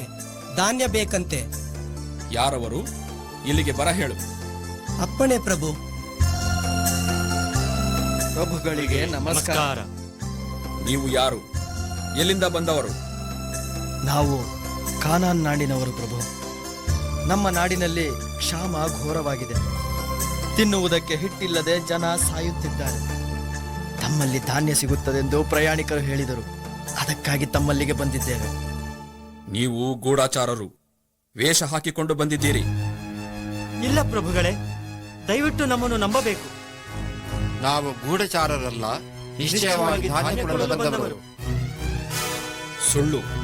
ನಮ್ಮ ನಾಡಿನಲ್ಲಿರುವ ಸುರಕ್ಷಿತ ಹಾಗೂ ದುರ್ಬಲ ಸ್ಥಾನಗಳನ್ನು ಕಂಡುಹಿಡಿಯಲು ಬಂದಿದ್ದೀರಿ. ಕ್ಷಮಿಸಬೇಕು ಸ್ವಾಮಿ. ನಾವೆಲ್ಲ ಯಹೂದ್ಯರು, ಕುರಿ ಕಾಯುವವರು, ಒಂದೇ ತಂದೆಯ ಮಕ್ಕಳು. ಒಬ್ಬನು ಕಾಡಿನಲ್ಲಿ ಮೃಗಕ್ಕೆ ತುತ್ತಾದ, ಕೊನೆಯವನು ತಂದೆ ಬಳಿ ಇದ್ದಾನೆ. ತಂದೆಗೆ ಅವನ ಮೇಲೆ ತುಂಬಾ ಪ್ರೀತಿ. ಅವನು ಸಹ ಕಿರಿಯವನಂತೆ ಕಳೆದು ಹೋದಾನು ಎಂಬ ಭಯದಿಂದ ತಂದೆ ಅವನನ್ನು ತಮ್ಮ ಬಳಿ ಇರಿಸಿಕೊಂಡಿದ್ದಾರೆ. ನಾವು ಹೇಳುವುದು ಸತ್ಯ ಪ್ರಭು. ನಿಮ್ಮ ತಮ್ಮಂದಿರಲ್ಲಿ ಎಷ್ಟು ಮಂದಿ ಕಾಣದೆ ಹೋಗಿದ್ದಾರೆ? ಒಬ್ಬನೇ ಸ್ವಾಮಿ. ಇನ್ನೊಬ್ಬ ಎಲ್ಲಿ? ಮನೆಯಲ್ಲಿದ್ದಾನೋ? ಹೌದು ಸ್ವಾಮಿ, ಸತ್ಯವಾಗಿಯೂ ಅವನು ತಂದೆಯ ಬಳಿ ಇದ್ದಾನೆ. ಹಾಗಾದರೆ ನಿಮ್ಮಲ್ಲಿ ಒಬ್ಬನು ಮಾತ್ರ ಸೆರೆಯಲ್ಲಿರಲಿ. ಇತರರು ಹೋಗಿ ಆ ತಮ್ಮನನ್ನು ಕರೆದುಕೊಂಡು ಬರಬೇಕು. ಅವನನ್ನೂ ಸಹ ನೀವು ಕಳೆದುಕೊಂಡಿಲ್ಲ ಎಂಬುದನ್ನು ರುಜುವಾತುಪಡಿಸಬೇಕು. ಆಗಲಿ ಪ್ರಭು, ತಾವು ಹೇಳಿದಂತೆ ಮಾಡುತ್ತೇವೆ. ಹೋಗಿ ಊಟ ಮಾಡಿ, ಚೀಲಗಳಲ್ಲಿ ಧಾನ್ಯವನ್ನು ತುಂಬಿಸಿಕೊಳ್ಳಿರಿ. ಮೇಸ್ತ್ರಿ ಸ್ವಾಮಿ, ನೋಡು, ಅವರಿಗೆಲ್ಲ ಊಟ ಬಡಿಸಿದ ನಂತರ ಧಾನ್ಯವನ್ನು, ಅವರು ಕೊಟ್ಟ ಹಣವನ್ನು ಅವರವರ ಚೀಲದಲ್ಲಿ ಹಾಕಿ ಕಟ್ಟಿಕೊಡು. ಸರಿ. ಅವರೆಲ್ಲ ಊರಿಗೆ ಹೋಗಲಿ. ಒಬ್ಬನು ಮಾತ್ರ ಸೆರೆಯಲ್ಲಿರಬೇಕು. ಅಪ್ಪಣೆಯಾಗಲಿ ಪ್ರಭು.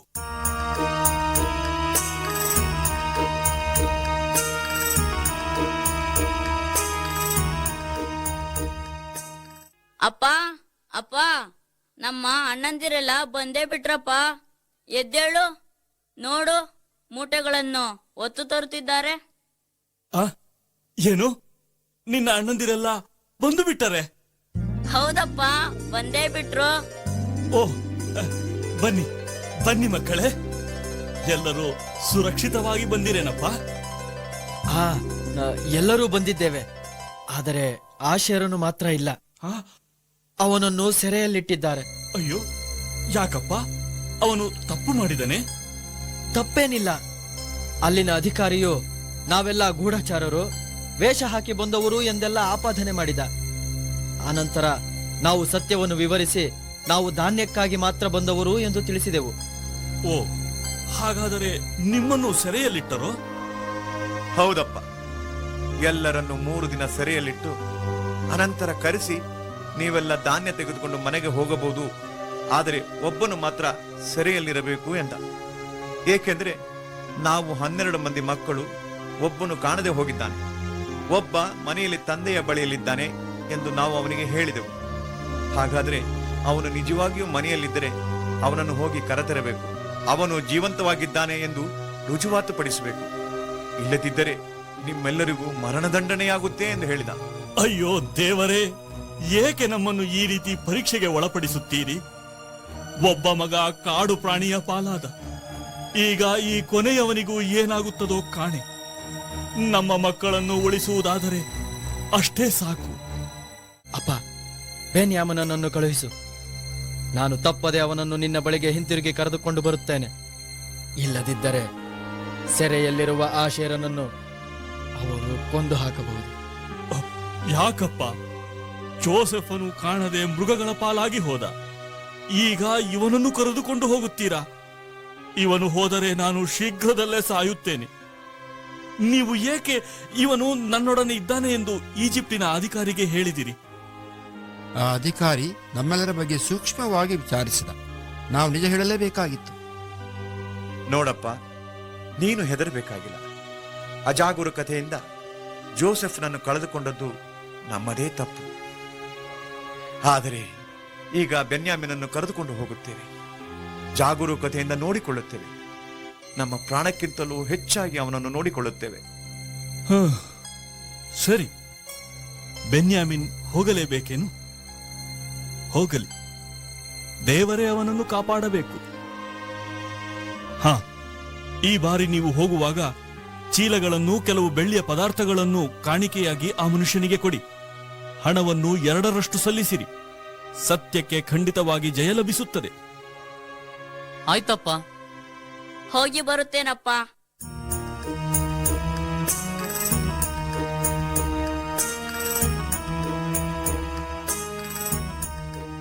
ಧಾನ್ಯಕ್ಕಾಗಿ ಬಂದಿದ್ದಾರೆಂದು ಕಾಣುತ್ತೆ.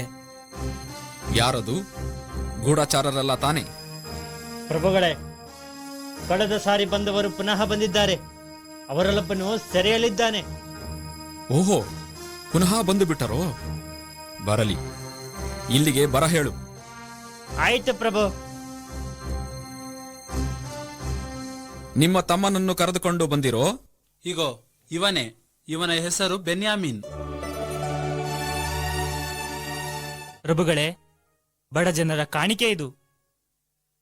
ನಮ್ಮ ತಂದೆ ನಿಮಗೆಂದು ಕೊಟ್ಟು ಕಳುಹಿಸಿದ್ದಾರೆ. ನಿಮ್ಮ ತಂದೆ ಕ್ಷೇಮವೋ? ದೇವರ ದಯೆಯಿಂದ ನಮ್ಮ ತಂದೆ ಕ್ಷೇಮದಿಂದಿದ್ದಾರೆ. ನಿಮ್ಮ ಕಿರಿಯ ತಮ್ಮ ಇವನೇನೋ? ಹೌದು ಪ್ರಭು, ಇವನೇ. ದೇವರು ನಿನ್ನನ್ನು ಆಶೀರ್ವದಿಸಲಿ. ಹೋಗಿ ಬನ್ನಿ.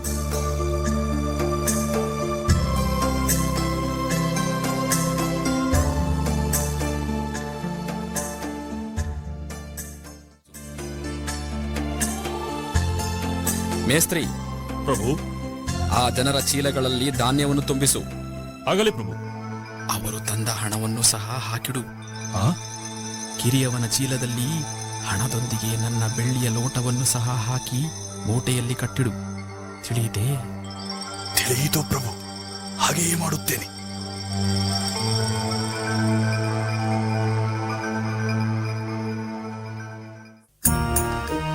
ಅನಂತರ ಅವರನ್ನು ಎಳೆದುಕೊಂಡು ಬಾ. ಅಪ್ಪಣೆ ಪ್ರಭು.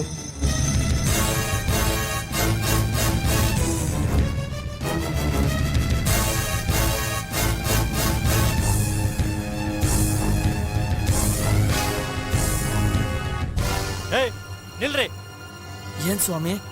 ಏನ್ರಯ್ಯ, ನಿಮಗೆ ಊಟ ಉಪಚಾರ ಮಾಡಿ ಧಾರಾಳವಾಗಿ ಧಾನ್ಯವನ್ನು ಕೊಟ್ಟಿದ್ದೇವೆ. ಈಗ ಬೆಳ್ಳಿ ಪಾತ್ರೆ ಒಂದು ಕಾಣದೆ ಹೋಗಿದೆ. ನೀವು ಇಂಥ ನೀಚ ಕೆಲಸ ಮಾಡುವುದೇ? ಅನ್ನ ತಿಂದ ಮನೆಗೆ ಕನ್ನ ಹಾಕುವುದೇ? ಅಯ್ಯ, ದಯವಿಟ್ಟು ಕ್ಷಮಿಸಯ್ಯ. ನನ್ನ ಮಾತನ್ನು ಕೇಳಯ್ಯ. ನಾವೇನೂ ಕಳ್ಳರಲ್ಲ. ನಾವು ಧಾನ್ಯಕ್ಕೆ ಸಲ್ಲತಕ್ಕ ಹಣವನ್ನು ಸಲ್ಲಿಸಿದರೂ ಅದನ್ನು ನಮ್ಮ ಚೀಲದಲ್ಲಿ ಹಾಕಿಕೊಟ್ಟಿದ್ದೀರಿ. ಅದನ್ನು ಪುನಃ ಈ ಸಾರಿ ಬಂದಾಗ ಸಂದಾಯ ಮಾಡಲಿಲ್ಲವೇ? ಈಗ ಬೆಳ್ಳಿಯನ್ನಾಗಲಿ ಬಂಗಾರವನ್ನಾಗಲಿ ನಾವು ಕದಿಯುವುದುಂಟೆ? ಆಗಲಿ. ಬೆಳ್ಳಿಯ ಪಾತ್ರೆ ಕಾಣದೆ ಹೋಗಿದೆ ಎಂಬ ಆಪಾದನೆ ನಮ್ಮ ಮೇಲೆ ಬಂದಿದೆ. ಚೀಲಗಳನ್ನು ಬಿಚ್ಚಿ ನೋಡೋಣ. ಆ ಪಾತ್ರೆ ಯಾರ ಬಳಿಯಲ್ಲಾದರೂ ಇದ್ದುದು ಕಂಡು ಬಂದರೆ ಅವರಿಗೆ ಮರಣದಂಡನೆ ಆಗಲಿ. ನಾವು ಸಹ ನಿಮ್ಮ ದಣಿಗೆ ಗುಲಾಮರಾಗ್ತೇವೆ. ಹಾಗಾದರೆ ಬನ್ನಿ. ಯಾರ ಬಳಿ ಪಾತ್ರೆ ಸಿಗುತ್ತದೋ ಅವನು ಮಾತ್ರ ನಮ್ಮ ಗುಲಾಮನಾಗಬೇಕು. ಮಿಕ್ಕವರೆಲ್ಲ ನಿರಪರಾಧಿಗಳು. ನಡೆಯಿರಿ, ಹೋಗೋಣ.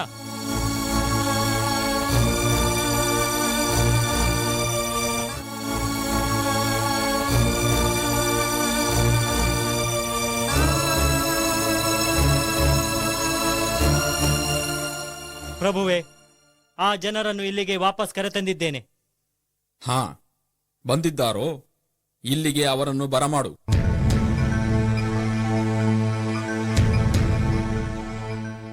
ಓಹೋ, ಭಿಖಾರಿಗಳಂತೆ ಬಂದು ಚೆನ್ನಾಗಿ ತಿಂದು ಉಂಡ ಮನೆಗೆ 2 ಬಗೆದಿದ್ದೀರೋ? ಸೇವಕರೇ, ಇವರ ಚೀಲಗಳನ್ನು ತಪಾಸಣೆ ಮಾಡಿ. ಆಗಲಿ ಪ್ರಭು.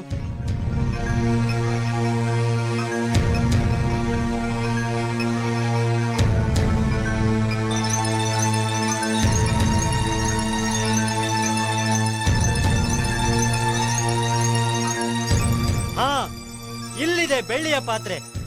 ನಾನು ಈ ಕಿರಿಯವನನ್ನು ಪಾಪ ಮಗುವೆಂದು ಭಾವಿಸಿದ್ದೇನು. ಈಗ ನೋಡಿ ಇವನ ಕೆಲಸ. ಹೌದಾ? ನೀನು ಎಲ್ಲರಿಗೂ ಚಿಕ್ಕವನೆಂದು ನಿನಗೆ ಹೆಚ್ಚಿನ ತಿಂಡಿಯನ್ನು ಇತರ ವಸ್ತುಗಳನ್ನು ಕೊಡಿಸಿದ್ದಕ್ಕಾಗಿ ನೀನು ತೋರಿಸುವ ಕೃತಜ್ಞತೆ ಇದು ತಾನೆ? ಇಲ್ಲ ಇಲ್ಲ, ನಾನು ಕದಿಯಲಿಲ್ಲ.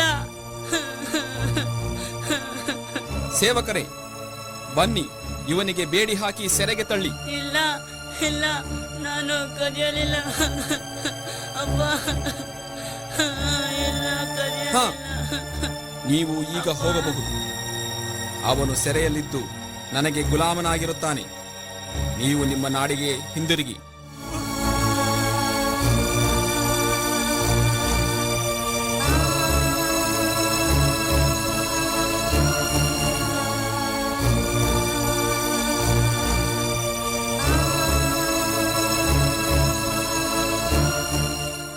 ಪ್ರಭುವೇ, ನಾವು ನಿಜಕ್ಕೂ ನಿರ್ದೋಷಿಗಳೇ. ಆದರೆ ಈ ವಿಚಿತ್ರವಾದ ಘಟನೆ ನಮ್ಮ ಮನಸ್ಸಿಗೆ ದುಃಖವನ್ನುಂಟು ಮಾಡಿದೆ. ತಮಗೆ ಏನು ಹೇಳಬೇಕೆಂದೇ ತೋಚುತ್ತಿಲ್ಲ ಪ್ರಭುವೇ. ನೀವು ನಿರಪರಾಧಿಗಳಾಗಿದ್ದರೆ ಈ ಪಾತ್ರೆ ನಿಮ್ಮ ತಮ್ಮನ ಚೀಲದಲ್ಲಿ ಹೇಗೆ ಬಂತು? ಸರಿ, ಈಗ ಹೊರಡಿ ನಿಮ್ಮ ಊರಿಗೆ. ತಡ ಮಾಡಬೇಡಿ. ಪ್ರಭುವೇ, ನಮ್ಮದೊಂದು ಕೋರಿಕೆ. ಆ ಕಿರಿಯವನು ತಪ್ಪಿತಸ್ಥನೆಂದು ಕಂಡು ಬಂದಿರುವುದು ನಿಜಕ್ಕೂ ಶೋಚನೀಯ. ಆದರೆ ಅವನು ನಮ್ಮ ತಂದೆಗೆ ಅಚ್ಚುಮೆಚ್ಚಿನ ಮಗನಾದ್ದರಿಂದ ಅವನನ್ನು ನಮ್ಮೊಂದಿಗೆ ಕಳುಹಿಸಲು ನಮ್ಮ ತಂದೆಗೆ ಇಷ್ಟವಿರಲಿಲ್ಲ. ನಾವು ನಮ್ಮ ಜೀವದಾಣೆ ಅವನನ್ನು ಖಂಡಿತವಾಗಿ ಹಿಂದಕ್ಕೆ ಕರೆತರುತ್ತೇವೆಂದು ವಾಗ್ದಾನ ಮಾಡಿ ಅವನನ್ನು ಕರೆತಂದೆವು. ಈಗ ನಾವು ಹೋದಾಗ ನಮ್ಮೊಂದಿಗೆ ಅವನು ಇಲ್ಲದಿದ್ದರೆ ನಮ್ಮ ತಂದೆ ಸತ್ತೇ ಹೋಗುವರು. ಆದುದರಿಂದ ಈಗ ನಾನು ಅವನ ಪರವಾಗಿ ನಿಮ್ಮಲ್ಲಿ ಗುಲಾಮನಾಗಿರುತ್ತೇನೆ. ಅವನು ಇತರರೊಂದಿಗೆ ಮನೆಗೆ ಹೋಗಲು ದಯವಿಟ್ಟು ಅನುಮತಿ ನೀಡಬೇಕು. ಅನುಮತಿ ನೀಡಬೇಕು.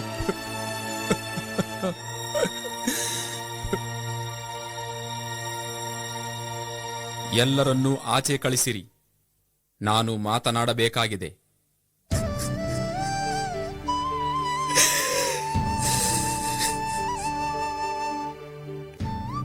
ಎಲ್ಲರೂ ಹತ್ತಿರ ಬನ್ನಿ.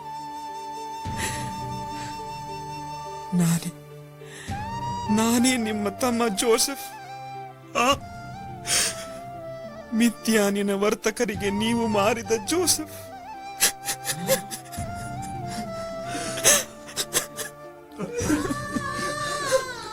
ಅಣ್ಣ, ಜೋಸೆಫ್, ಓ ನಾವು ಎಂಥ ಪಾಪಿಗಳು, ನಾವು ನೀಚರು. ಖಂಡಿತವಾಗಿಯೂ ನಾವು ಇಲ್ಲಿಗೆ ಬರಲು ಯೋಗ್ಯರಲ್ಲ. ಹೌದು, ತಮ್ಮನನ್ನು ಮಾರಿ ಕಾಡು ಪ್ರಾಣಿ ಕಬಳಿಸಿತೆಂದು ಸುಳ್ಳು ಹೇಳಿ ತಂದೆಯ ಶಿಕ್ಷೆಯಿಂದ ತಪ್ಪಿಸಿಕೊಂಡ ದುರುಳರು ನಾವು. ನಿಜಕ್ಕೂ ನಾವು ಕ್ಷಮೆಗೆ ಅರ್ಹರಲ್ಲ. ಅಳಬೇಡಿ. ನೀವು ನನ್ನನ್ನು ಮಾರಿದಕ್ಕಾಗಿ ಮರುಗಬೇಡಿ. ದೇವರೇ ನನ್ನನ್ನು ಇಲ್ಲಿಗೆ ಕರೆತಂದಿದ್ದಾರೆ. ಈ ಕ್ಷಾಮದ ದಿನಗಳಲ್ಲಿ ಜನರ ಪ್ರಾಣ ಉಳಿಸಲು ದೇವರು ನನ್ನನ್ನು ಆರಿಸಿಕೊಂಡು ಫರೋಹನ ಆಸ್ಥಾನದಲ್ಲಿ ಉನ್ನತ ಸ್ಥಾನವನ್ನು ದೊರಕಿಸಿಕೊಟ್ಟಿದ್ದಾರೆ. ನೀವು ಕ್ಷಾಮಕ್ಕೆ ಬಲಿಯಾಗದಂತೆ ಕಾಪಾಡಲು ನಿಮ್ಮನ್ನೂ ಸಹ ನನ್ನ ಬಳಿಗೆ ಬರಮಾಡಿದವರು ದೇವರೇ. ಈಗ ನೀವು ಬೆನ್ಯಾಮನನ್ನು ಕರೆದುಕೊಂಡು ಹೊರಡಿ. ಇವನು ಯಾವ ತಪ್ಪನ್ನೂ ಮಾಡಿಲ್ಲ. ನಿಮ್ಮನ್ನು ಪರೀಕ್ಷೆಗೆ ಒಳಪಡಿಸಬೇಕೆಂದೇ ನಾನು ಹೀಗೆ ಮಾಡಿದ್ದು. ಪ್ರಭುಗಳೇ, ಫರೋಹ ಅರಸರು ತಮಗೆ ಬರ ಹೇಳಿದ್ದಾರೆ. ಆಗಲಿ.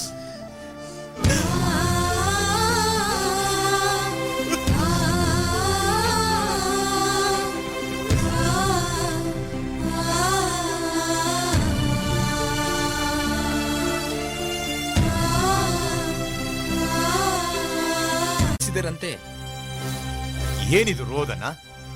ಯಾರಾದರೂ ಶೋಕದ ಸಮಾಚಾರ ತಂದರೆ ಅಥವಾ ಯಾರಾದರೂ ಸತ್ತು ಹೋಗಿದ್ದಾರೋ? ಇಲ್ಲ ಅರಸರೇ, ಯಾರೂ ಸತ್ತಿಲ್ಲ. ನನ್ನ ಸ್ವಂತ ಅಣ್ಣ ತಮ್ಮಂದಿರು ಗೋಧಿಯನ್ನು ಕೊಳ್ಳಲು ನನ್ನ ಬಳಿಗೆ ಬಂದರು. ನಾನು ಸತ್ತೇ ಹೋಗಿದ್ದೇನೆಂದು ಅವರು ತಿಳಿದುಕೊಂಡಿದ್ದರು. ನನ್ನ ಗುರುತು ಸಿಕ್ಕಿದ ತಕ್ಷಣ ಅವರಿಗೆ ಸಂತೋಷವಾಯಿತು, ಅಷ್ಟೇ. ಓ, ನಿನ್ನ ಅಣ್ಣ ತಮ್ಮಂದರು ಬಂದಿದ್ದಾರೋ? ಎಷ್ಟು ಮಂದಿ ಇದ್ದಾರೆ? ಅವರೆಲ್ಲ 11 ಮಂದಿ ಇದ್ದಾರೆ. ಅವರಿಗೆ ಊಟ ಕೊಟ್ಟು ರಾತ್ರಿ ಇಲ್ಲೇ ತಂಗಲು ಹೇಳಿದ್ದೆ. ಈಗ ಧಾನ್ಯವನ್ನು ತೆಗೆದುಕೊಂಡು ತಮ್ಮ ನಾಡಿಗೆ ಹೋಗಲು ಹೊರಟಿದ್ದಾರೆ. ಹೌದು, ಕ್ಷಾಮ ಎಲ್ಲ ಕಡೆ ಹರಡಿದೆ. ಇದು ಮುಗಿಯಲು ಇನ್ನು 5 ವರ್ಷಗಳಿವೆಯಲ್ಲ. ಅದುವರೆಗೂ ನಿನ್ನ ಅಣ್ಣ ತಮ್ಮಂದಿರು ಪುನಃ ಇಲ್ಲಿಗೆ ಬಂದು ಧಾನ್ಯವನ್ನು ಕೊಂಡುಕೊಂಡು ಹೋಗಬೇಕಾಗುತ್ತದೆ. ಬೇಡ, ನೀನು ಒಂದು ಕೆಲಸ ಮಾಡು. ಅವರೆಲ್ಲರೂ ನಮ್ಮ ಬಂಡಿಗಳನ್ನು ತೆಗೆದುಕೊಂಡು ಹೋಗಿ ಅವರ ಮಡದಿ ಮಕ್ಕಳು ಸರಕು ಸರಂಜಾಮಗಳನ್ನು ತೆಗೆದುಕೊಂಡು ಈಜಿಪ್ಟಿಗೆ ಬರಲಿ. ನಿನಗೆ ತಂದೆ ಇದ್ದಾನೋ? ಹೌದು, ತುಂಬಾ ವಯಸ್ಸಾಗಿದೆ. ಹಾಗಾದರೆ ನಿಮ್ಮ ತಂದೆಯನ್ನೂ ಅವರು ಕರೆದುಕೊಂಡು ಬರಲಿ. ಮುಪ್ಪಿನ ಕಾಲವನ್ನು ಇಲ್ಲಿ ಕಳೆಯಬಹುದು. ಆಗಲಿ ಮಹಾರಾಜರೇ, ನನ್ನ ಅಣ್ಣ ತಮ್ಮಂದರಿಗೆ ಈ ವಿಷಯವನ್ನು ತಿಳಿಸುತ್ತೇನೆ.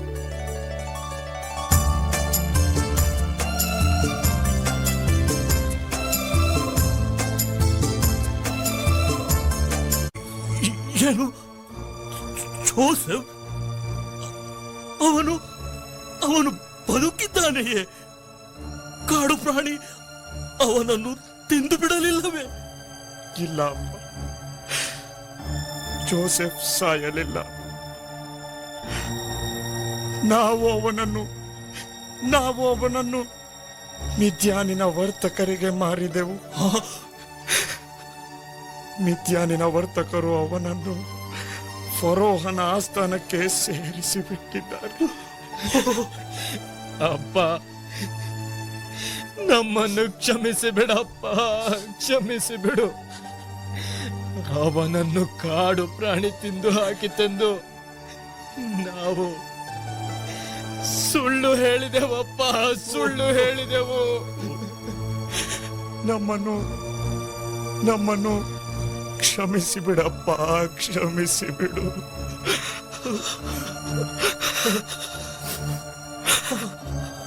ಹಾಗಾದರೆ ಜೋಸೆಫ್ ಇನ್ನು ಬದುಕಿದ್ದಾನೆ? ಓ, ಇದೇನು ಕನಸೋ ಅಥವಾ ಕಥೆಯೋ? ನನಗೆ ಅರ್ಥವಾಗುತ್ತಿಲ್ಲ. ಇದು ಕನಸಲ್ಲಪ್ಪ, ಇದು ನಿಜಕ್ಕೂ ವಾಸ್ತವವಾದ ವಿಷಯ. ಈಗ ನೀನೇ ನಮ್ಮೊಡನೆ ಬಂದು ಅವನನ್ನು ಕಣ್ಣಾರೆ ಕಾಣುವಿಯಂತೆ. ಹಾಗಾದರೆ ಅವನನ್ನು ನಾನು ನೋಡಬೇಕು. ಯಾವಾಗ ಹೋಗೋಣ? ಆದಷ್ಟು ಬೇಗನೆ ನಾಳೆಯೇ ಹೊರಡೋಣ. ಆಗಲಿ, ನಾಳೆ ಹೊರಡೋಣ. ಜೋಸೆಫ್, ನನ್ನ ಪ್ರೀತಿಯ ಜೋಸೆಫ್ ಬದುಕಿದ್ದಾನಂತೆ. ಆಗಲಿ, ದೇವರಿಗೆ ಸ್ತೋತ್ರವಾಗಲಿ. ಬನ್ನಿ, ದೇವರಿಗೆ ಕೃತಜ್ಞತೆ ಸಲ್ಲಿಸೋಣ.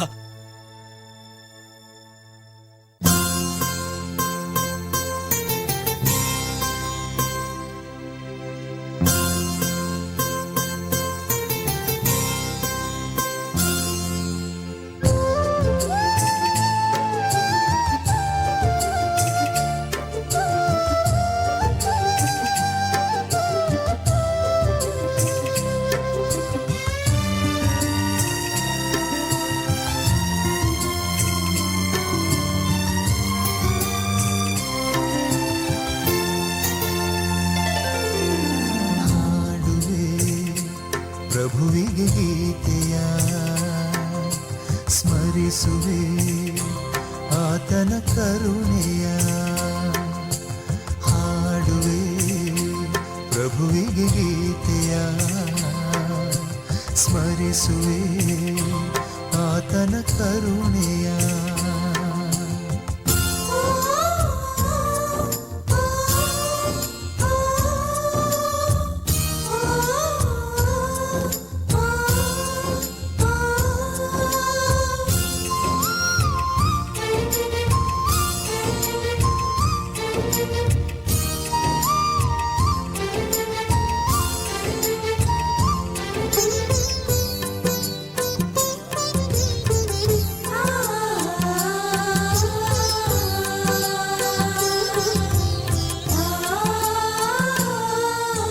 ನೆನೆಸಿದೆ ನನ್ನ ಮಗ ಹೋದನೆಂದು, ಗೋಳಾಡಿದೆ ಅವನನ್ನು ಕಾಣನೆಂದು.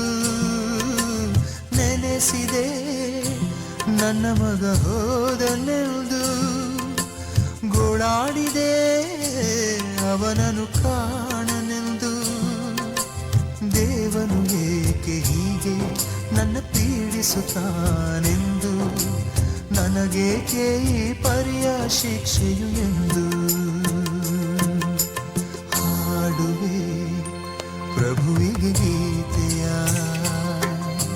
ಸ್ಮರಿಸುವೆ, ಆತನ ಕರುಣೆಯ.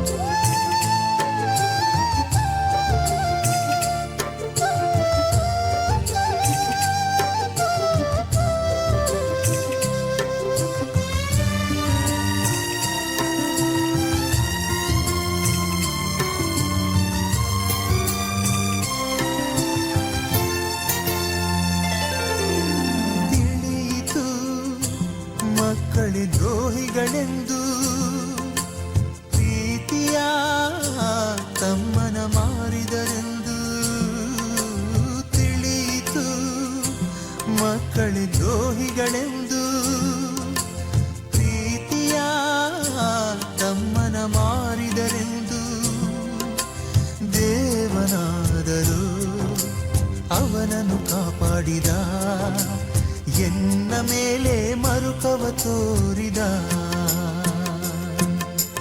ಹಾಡುವೆ ಪ್ರಭುವಿಗೆ ಗೀತೆಯ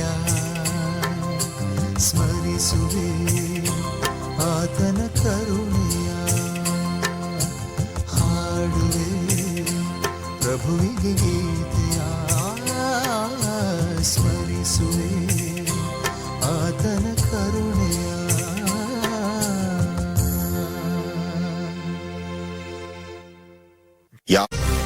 ಏನು ಜೋಸಫ್, ನಿನ್ನ ತಂದೆ ಹಾಗೂ ಅಣ್ಣ ತಮ್ಮಂದಿರೆಲ್ಲ ಕಾನನ್ನಾಡಿನಿಂದ ಬಂದರೆ ಅವರೆಲ್ಲ ಹೇಗಿದ್ದಾರೆ? ನನ್ನ ತಂದೆಗೆ ವಯಸ್ಸಾಗಿದೆ. ದಿನೇ ದಿನೇ ಶಕ್ತಿ ಕುಂದುತ್ತಿದೆ. ಅಣ್ಣ ತಮ್ಮಂದಿರು ಚೆನ್ನಾಗಿದ್ದಾರೆ. ಸರಿ, ಅವರಲ್ಲಿ ಕೆಲವರನ್ನು ಕರೆಸು. ರಾಜರಿಗೆ ಜಯವಾಗಲಿ. ಓ, ನೀವು ಜೋಸಫನ ಅಣ್ಣಂದಿರಲ್ಲವೇ? ನಿಮ್ಮ ಕಸುಬು ಏನು? ಮಹಾಸ್ವಾಮಿಗಳೇ, ನಾವು ಕುರಿ ಕಾಯುವವರು. ನಮ್ಮ ನಾಡಿನಲ್ಲಿ ಕ್ಷಾಮ ಘೋರವಾಗಿರುವುದರಿಂದ ನಮ್ಮ ದನಕುರಿಗಳೊಂದಿಗೆ ಇಲ್ಲಿಗೆ ಬಂದಿದ್ದೇವೆ. ಮಹಾಸ್ವಾಮಿಗಳ ಕೃಪೆಯಿಂದ ಇಲ್ಲಿ ವಾಸಿಸಿ ನಮ್ಮ ಕಸುಬನ್ನು ಮಾಡಿಕೊಂಡು ಬದುಕಲು ಬಯಸುತ್ತೇವೆ. ತಾವು ಅನುಮತಿ ಕೊಡಬೇಕೆಂದು ನಮ್ಮ ಪ್ರಾರ್ಥನೆ. ಈಜಿಪ್ಟ್ ದೇಶವೇ ನಿಮ್ಮ ಮುಂದಿದೆ. ನೀವು ಎಲ್ಲಿ ಆದರೂ ವಾಸ ಮಾಡಬಹುದು. ತಕ್ಷಣಕ್ಕೆ ಗೋಷೆನ್ ಪ್ರಾಂತದಲ್ಲಿ ಬೇಕಾದರೆ ಇರಬಹುದು. ನಿಮ್ಮಲ್ಲಿ ನುರಿತವರು ನನ್ನ ದನಕುರಿಗಳ ಜವಾಬ್ದಾರಿಯನ್ನು ವಹಿಸಿಕೊಳ್ಳಲು. ತುಂಬಾ ಉಪಕಾರವಾಯಿತು. ಮಹಾರಾಜರ ಅಪ್ಪಣೆಯಂತೆ ನಮ್ಮಲ್ಲಿ ಕೆಲವರು ಅರಮನೆಗೆ ಸೇರಿದ ದನಕುರಿಗಳನ್ನು ನೋಡಿಕೊಳ್ಳುತ್ತೇವೆ. ನಿಮ್ಮ ತಂದೆಯಲ್ಲಿ? ಮನೆಯಲ್ಲಿದ್ದಾರೆ. ರೂಬೆನ್, ಸಿಮಿಯೋನ್, ನೀವು ಹೋಗಿ ಅವರನ್ನು ಕರೆದುಕೊಂಡು ಬನ್ನಿ.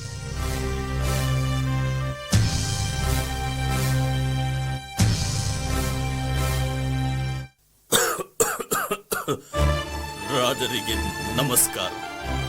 ಇವರೇ ನನ್ನ ತಂದೆ, ಯಾಕೋಬ ಎಂದು ಇವರ ಹೆಸರು. ನಿನಗೆಷ್ಟು ವರ್ಷ? ನನ್ನ ಬಾಳಿನ ಪಯಣದ ಕಾಲ 130 ವರ್ಷ ಮಾತ್ರ. ಸುಖಕ್ಕಿಂತಲೂ ದುಃಖವನ್ನೇ ಅನುಭವಿಸಿದ್ದೇನೆ. ಆದ್ದರಿಂದ ನನ್ನ ಪೂರ್ವಜರು ಬಾಳಿದಷ್ಟು ನಾನು ಬದುಕಲಾರೆ. ದಯಾಮಯ ದೇವರು ನಿಮ್ಮನ್ನು ಆಶೀರ್ವದಿಸಲಿ. ಕ್ಷಾಮದ ಸುಳಿಯಲ್ಲಿ ಸಿಕ್ಕಿದ್ದ ನಮ್ಮನ್ನು ಕಾಪಾಡಿದ್ದಕ್ಕಾಗಿ ನಿಮಗೆ ನಾವು ಎಷ್ಟು ವಂದಿಸಿದರೂ ಅಲ್ಪವೇ. ನಿಮ್ಮ ಉಪಕಾರವನ್ನು ನಾವು ಎಂದಿಗೂ ಮರೆಯುವುದಿಲ್ಲ. ಸರಿ, ನೀನು ಹೋಗಿ ವಿಶ್ರಾಂತಿ ತೆಗೆದುಕೊಳ್ಳಬಹುದು.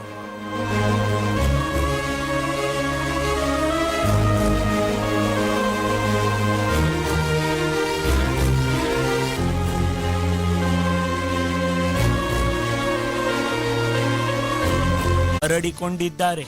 ಅವರು ಎಷ್ಟೋ ವರ್ಷಗಳ ಹಿಂದೆ ಕ್ಷಾಮ ಬಂದಾಗ ಇಲ್ಲಿಗೆ ಬಂದು ನೆಲೆಸಿದರಂತೆ.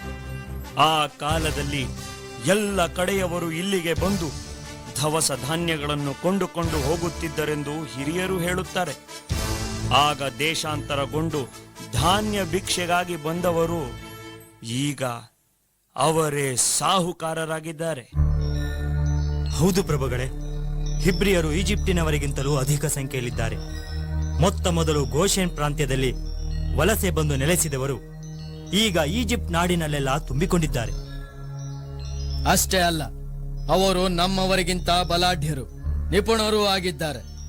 ನಮ್ಮ ದುರದೃಷ್ಟಕ್ಕೆ ಒಂದು ವೇಳೆ ನೆರೆ ರಾಜ್ಯದವರು ನಮ್ಮ ಮೇಲೆ ದಂಡೆತ್ತಿ ಬಂದರೆ ಹಿಬ್ರಿಯರು ಆ ಶತ್ರುಗಳ ಜೊತೆ ಸೇರಿಕೊಂಡು ನಮ್ಮನ್ನು ದೋಚಿ ಪಲಾಯನ ಮಾಡಬಹುದಲ್ಲವೇ? ಹಾಗಾದರೆ ನಾವು ಅಪಾಯದ ಹಂತದಲ್ಲಿದ್ದೇವೆ. ಹಾಗಾದರೆ ಇವರನ್ನು ಹದ್ದು ಬಸ್ತಿನಲ್ಲಿಡುವುದಾದರೂ ಹೇಗೆ? ಅವರು ತುಂಬಾ ಬಲಾಢ್ಯರಂತೆ, ಹೌದೇ? ಬಲಾಢ್ಯರಾದರೇನು ಮಹಾರಾಜರೇ, ನೀವು ಚಿಂತೆ ಮಾಡಬೇಡಿ. ನಾನೊಂದು ಸಲಹೆ ಕೊಡಲೇ? ಅದಕ್ಕೇನು ಹೇಳಿ ಮಂತ್ರಿಗಳೇ. ದೇಶದಲ್ಲಿ ಧಾನ್ಯವನ್ನು ಇತರ ಸಾಮಗ್ರಿಗಳನ್ನು ಶೇಖರಿಸಿಡುವುದಕ್ಕೆ ಸ್ಥಳಾವಕಾಶ ಸಾಲದು. ಅದಕ್ಕೋಸ್ಕರ ಒಂದೆರಡು ಉಗ್ರಾಣ ಪಟ್ಟಣಗಳನ್ನು ಕಟ್ಟಿಸೋಣ. ಪೀತೋಮ್ ಮತ್ತು ರಾಮ್ಸೇಸ್ ಎಂದು ಅವುಗಳಿಗೆ ನಾಮಕರಣ ಮಾಡೋಣ. ಅದು ಉಗ್ರಾಣದ ಸಮಸ್ಯೆಗೆ ಪರಿಹಾರವಾದಂತಾಯಿತು. ಆದರೆ ಹಿಬ್ರಿಯರನ್ನು ನಿಯಂತ್ರಿಸುವುದು ಹೇಗೆ ಮಂತ್ರಿಗಳೇ? ನಮ್ಮ ಸಮಸ್ಯೆಗೆ ಅದೇ ಪರಿಹಾರ. ಆ ಉಗ್ರಾಣ ಪಟ್ಟಣಗಳನ್ನು ದೊಡ್ಡದಾಗಿ ಎತ್ತರವಾಗಿ ಕಟ್ಟಲು ಈ ಹಿಬ್ರಿಯರನ್ನು ಬಳಸಬೇಕು. ಅವರಿಂದ ಕಲ್ಲು, ಇಟ್ಟಿಗೆ, ಮಣ್ಣು ಎಲ್ಲವನ್ನೂ ಹೊರಸಬೇಕು. ಕಠಿಣವಾದ ಕೆಲಸವನ್ನು ಮಾಡಿಸಬೇಕು.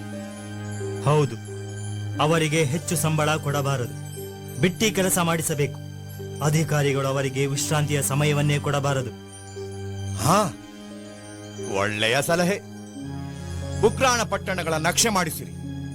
ನಾನು ಶೀಘ್ರದಲ್ಲಿ ಅಧಿಕಾರಿಗಳನ್ನು ನೇಮಿಸಬೇಕಾಗಿದೆ.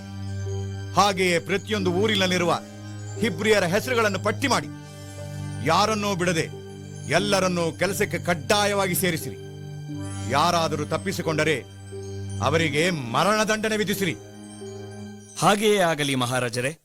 ಯಾರಲ್ಲಿ ಸೇನಾಧಿಪತಿಗೂ ಇತರ ಅಧಿಕಾರಿಗಳಿಗೂ ಈಗಲೇ ಇಲ್ಲಿಗೆ ಬರಲು ಹೇಳು. ಆಗಲಿ ಮಂತ್ರಿಗಳೇ.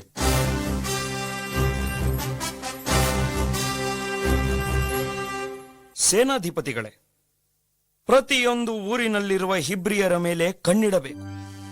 ಎಲ್ಲರೂ ರಾಜರ ಯೋಜನೆಯನ್ನು ಈಡೇರಿಸಲು ಕೆಲಸಕ್ಕೆ ಬರಬೇಕು. ತಪ್ಪಿಸಿಕೊಂಡವರನ್ನು ಸೆರೆಯಲ್ಲಿಟ್ಟು ವಿಚಾರಣೆಗೆ ಗುರಿಪಡಿಸಬೇಕು. ಹಾಗೆ ಆಗಲಿ ಮಂತ್ರಿಗಳೇ. ಎಲೆ ಅಧಿಕಾರಿಗಳೇ, ಪೀತೋಮ್ ಮತ್ತು ರಾಮ್ಸೇಸ್ ಎಂಬ 2 ಉಗ್ರಾಣ ಪಟ್ಟಣಗಳನ್ನು ಕಟ್ಟಬೇಕಾಗಿದೆ. ಅದಕ್ಕಾಗಿ ನೀವು ಊರೂರಿಗೆ ಹೋಗಿ ಹಿಬ್ರಿಯರ ಪಟ್ಟಿ ಮಾಡಿ ಆ ಕೆಲಸಕ್ಕೆ ನೇಮಿಸಿರಿ. ಹಾಗೆಯೇ ಮಾಡುತ್ತೇವೆ.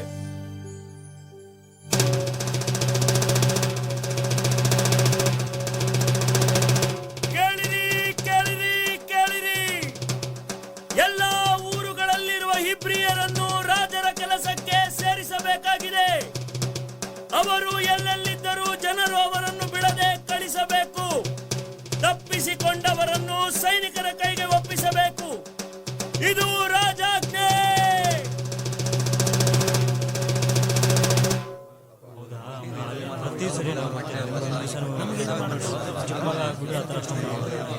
ಏನಪ್ಪ, ರಾಜನು ಡಂಗುರ ಹೊಡಿಸಿದ್ದಾನಲ್ಲ? ಏಕಂತೆ? ಯಾರಾದರೂ ಯುದ್ಧ ಹೂಡಿದ್ದಾರೋ? ಯುದ್ಧ ಏನೂ ಇಲ್ಲ. ಇದು ಈಜಿಪ್ಟಿನವರನ್ನು ನಮ್ಮನ್ನು ವಿಂಗಡಿಸಿ ನಮ್ಮೆಲ್ಲರನ್ನು ತುಳಿದು ಹಾಕುವ ಸಂಚು. ನಾವೆಲ್ಲ ಕಷ್ಟಪಟ್ಟು ದುಡಿದು ಸಂಪಾದನೆ ಮಾಡಿದ್ದೇವೆ. ನಾವು ದೇವರಿಗೆ ಭಯಪಡುತ್ತೇವೆ, ರಾಜನಿಗೂ ಮರ್ಯಾದೆ ಸಲ್ಲಿಸುತ್ತೇವೆ, ಅಧಿಕಾರಿಗಳನ್ನು ಗೌರವಿಸುತ್ತೇವೆ. ನಮ್ಮ ಮೇಲೇಕೆ ಇವರಿಗೆ ಕಣ್ಣು? ಏಕೆಂದರೆ ಈಜಿಪ್ಟಿನವರು ಸೋಮಾರಿಗಳು, ಕೆಲಸಗಳ್ಳರು. ಅಲ್ಲದೆ ಅವರಿಗೆ ದೇವರ ಭಯವಿಲ್ಲ. ಅವರು ವೃದ್ಧಿಯಾಗುವುದೂ ಇಲ್ಲ. ನಾವು ಗಟ್ಟಿಮುಟ್ಟಾಗಿದ್ದೇವೆ, ಕಷ್ಟಪಟ್ಟು ಕೆಲಸ ಮಾಡಿ ಆಸ್ತಿ ಮಾಡುತ್ತೇವೆ. ಜನ ನಮ್ಮನ್ನು ಹೊಗಳುತ್ತಾರೆ ಎಂದು ಕೆಲವು ಅಧಿಕಾರಿಗಳಿಗೆ ಹೊಟ್ಟೆ ಕಿಚ್ಚು. ನಮ್ಮನ್ನು ಮಟ್ಟ ಹಾಕಬೇಕೆಂದು ಮಂತ್ರಿಗಳು ಮತ್ತಿತರರು ಮಾಡುತ್ತಿರುವ ಕುತಂತ್ರ ಇದು. ಓಹ್, ಸೈನಿಕರು ಬಂದ್ರು. ಬನ್ನಿ ಬನ್ನಿ ಹೋಗೋಣ. ಅವ್ರ ಕಣ್ಣಿಗೆ ಬಿದ್ರೆ ನಾವು ಸೆರೆಮನೆಗೆ ಹೋಗ್ಬೇಕಾಗುತ್ತೆ.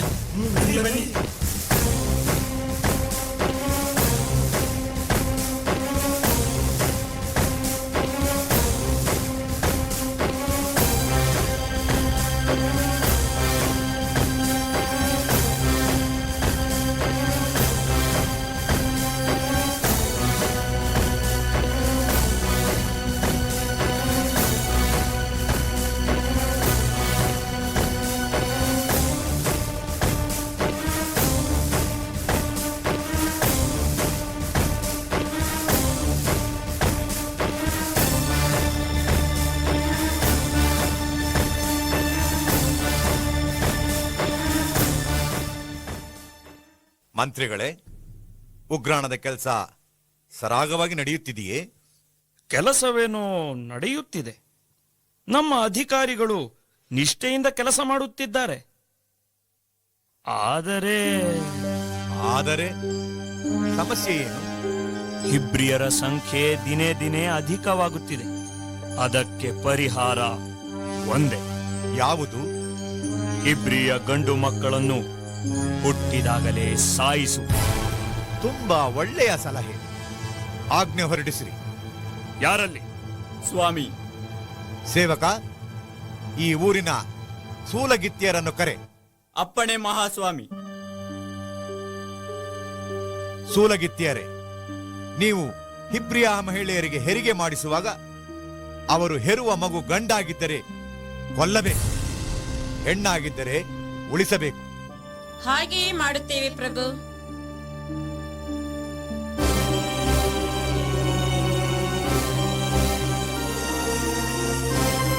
ಆ ದೇವರೇ, ನಮಗೆ ಎಂತ ಪರಿಸ್ಥಿತಿ ಒದಗಿತು. ಯಾರ ತಪ್ಪಿಗಾಗಿ ಈ ಶಿಕ್ಷೆ? ರಾಜನಿಗೆ ಉಗ್ರಾಣಗಳನ್ನು ಕಟ್ಟಿಸುವುದಕ್ಕೆ ನಾವು ಮಾತ್ರ ಕಣ್ಣಿಗೆ ಬಿದ್ದೆವು, ಅದು ಬಿಟ್ಟಿ ಕೆಲಸ ಮಾಡುವುದಕ್ಕೆ. ಯಾರಲ್ಲೇ ಹೊರಟೆ ಹೊಡಿತೀರಲ್ಲ? ನಡೀರಿ ಕೆಲಸಕ್ಕೆ. ಏ ಮೈಗಳ, ಸುಮ್ನೆ ಕೂಳ್ತಿದ್ಯಾ? ಎದ್ದೇಳ ಮೇಲೆ. ಏಯ್ ಹೊಂಟನ್ನಾಕ ಬೇಗ. ಯಾವನು ಅವನಲ್ಲಿ? ಆ ಕಡೆ ಆ ಕಲ್ಗಳನ್ನು ತಗೊಂಡೋಗಿ ಆ ಕಡೆ ಬಿಸಾಕು. ನಡಿ. ಏಯ್ ಎದ್ದೇಳೋ. ಮುದುಕ, ಬೇಗ ಬೇಗ ಓಡಾಡು. ಏ ಸೋಮಾರಿ, ಏನೋ ಮುಖ ನೋಡ್ತಾ ಇದೀಯಾ? ಊಟ ಪುಕ್ಕಟ ಸಿಗುತ್ತೆ ಅಂತ ಕೂತ್ಕೊಂಡ್ಬಿಟ್ಟ ದೊಡ್ಡದಾಗಿ. ಎದ್ದೇಳ ಮೇಲೆ. ನಡೀರಿ, ಕೆಲಸ ಮಾಡಿ ನಡೀರಿ ಎಲ್ಲ. ರಾತ್ರಿ ಹಗಲು ಕಷ್ಟಪಟ್ಟು ದುಡಿದರು, ಒಪ್ಪತ್ತು ಊಟ ಸಿಗುತ್ತಿಲ್ಲ. ಏ ಸುಮ್ನೆ ಕೆಲಸ ಮಾಡು.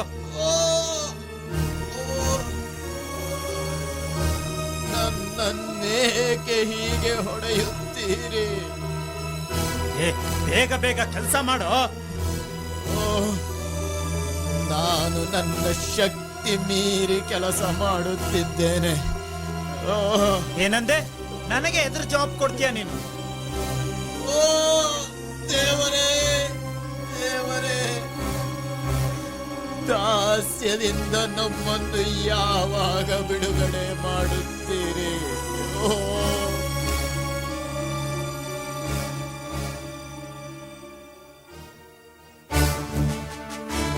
ಮಹಾಸ್ವಾಮಿ, ಹಿಬ್ರಿಯರ ಸಂಖ್ಯೆ ಜಾಸ್ತಿ ಆಗುತ್ತಿದೆ.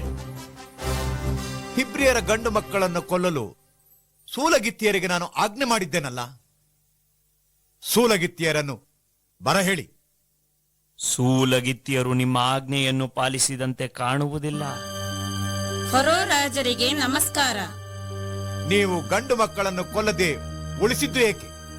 ಮಹಾಸ್ವಾಮಿ, ಇಬ್ರಿಯ ಮಹಿಳೆಯರು ಈಜಿಪ್ಟಿನ ಮಹಿಳೆಯರಂತಲ್ಲ. ಅವರು ಗಟ್ಟಿಗರು, ಸೂಲಗಿತ್ತಿಯರ ಸಹಾಯವಿಲ್ಲದೆಯೇ ಹೆರುತ್ತಾರೆ. ನಿಮ್ಮದು ಅಧಿಕ ಪ್ರಸಂಗವಾಯಿತು. ಸೇವಕರೇ, ಇವರನ್ನು ಆಸ್ಥಾನದಿಂದ ಹೊರಗೆ ಹಾಕಿರಿ. ಮಂತ್ರಿಗಳೇ, ಹಿಬ್ರಿಯರ ಸಂಖ್ಯೆಯನ್ನು ಹೇಗೆ ತಡೆಗಟ್ಟುವುದು? ಸ್ವಾಮಿ, ಯುದ್ಧವೇನಾದರೂ ಸಂಭವಿಸಿದರೆ ಹಿಬ್ರಿಯರ ಗಂಡಸರು ನಮ್ಮ ಶತ್ರುಗಳೊಂದಿಗೆ ಕೂಡಿಕೊಂಡು ನಮಗೆ ವಿರೋಧವಾಗಿ ಕಾದಾಡಿ ನಮ್ಮನ್ನು ಸೋಲಿಸಿ ದೋಚಿ ನಾಡನ್ನು ಬಿಟ್ಟು ಪಲಾಯನಗೈಯಬಹುದು.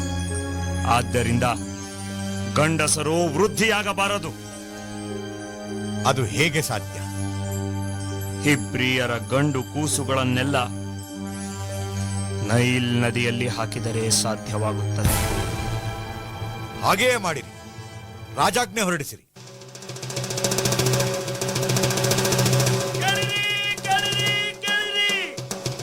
ಎಲ್ಲ ಹಿಬ್ರಿಯರ ಗಂಡು ಮಕ್ಕಳನ್ನು ಹುಟ್ಟಿದ ತಕ್ಷಣ ನೈಲ್ ನದಿಯಲ್ಲಿ ಎಸೆಯಬೇಕು. ಯಾವ ಗಂಡು ಮಗುವನ್ನು ರಕ್ಷಿಸಕೂಡದು. ಇದು ರಾಜಾಜ್ಞೆ.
ಮದುವೆಯಾಗಿ 16 ವರ್ಷಗಳು ಮಕ್ಕಳಿಲ್ಲದೆ ಪರಿತಪಿಸುತ್ತಿದ್ದೆ.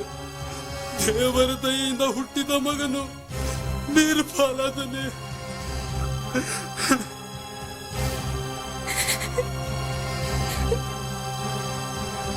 ಎಂತ ನತದೃಷ್ಟೆ ನಾನು. ನನ್ನ ಬಾಳಿಗೆ ಬೆಳಕಾಗಿದ್ದ ಆ ನನ್ನ ಕಂದ ನನ್ನ ಕಣ್ಣ ಮುಂದೆಯೇ ಸಾಯುವುದನ್ನು ನೋಡಬೇಕೆ? ಇದು ನಾನೇಕೆ ಬದುಕಬೇಕು? ನಾನೇಕೆ ಬದುಕಬೇಕು?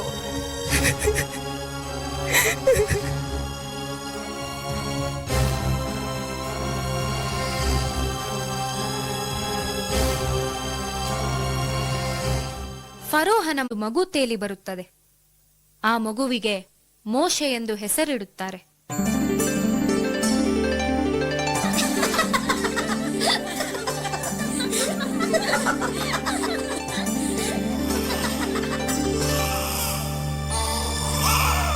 ಯಾವುದೋ ಚಿಕ್ಕ ಮಗುವಿನ ರೋದನ.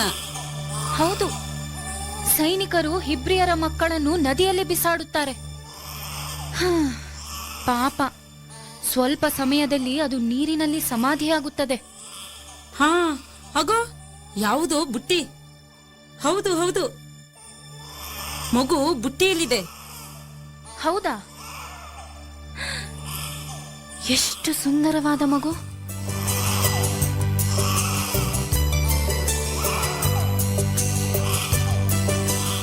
ರಾಜಕುಮಾರಿಯವರೇ, ಬುಟ್ಟಿಯಲ್ಲಿ ಒಂದು ಸುಂದರವಾದ ಮಗುವಿದೆ.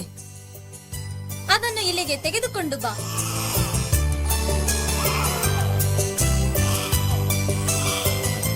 ಆಹಾ, ಎಷ್ಟು ಸುಂದರವಾದ ಮಗು. ರಾಜಕುಮಾರಿಯೇ, ಇದು ಹಿಬ್ರಿಯರ ಮಗುವಾಗಿರಬೇಕು. ರಾಜರ ಆಜ್ಞೆಯ ಪ್ರಕಾರ ನದಿಯಲ್ಲಿ ಬಿಟ್ಟಿದ್ದಾರೆ. ಹಿಬ್ರಿಯರ ಮಗುವೋ ಈಜಿಪ್ಟಿನವರ ಮಗುವೋ ಯಾರದೇ ಆಗಿರಲಿ, ಇಷ್ಟು ಸುಂದರವಾದ ಮಗುವನ್ನು ನಾನು ನೋಡಿಲ್ಲ. ಇದನ್ನು ನಾನು ಸಾಕುತ್ತೇನೆ. ಇದನ್ನು ಸಾಕಲು ಸರಿಯಾದ ದಾದಿಯನ್ನು ಗೊತ್ತು ಮಾಡಬೇಕು. ಹಾಗಾದರೆ ಈಗಲೇ ಹುಡುಕಿಕೊಂಡು ಬರುತ್ತೇನೆ.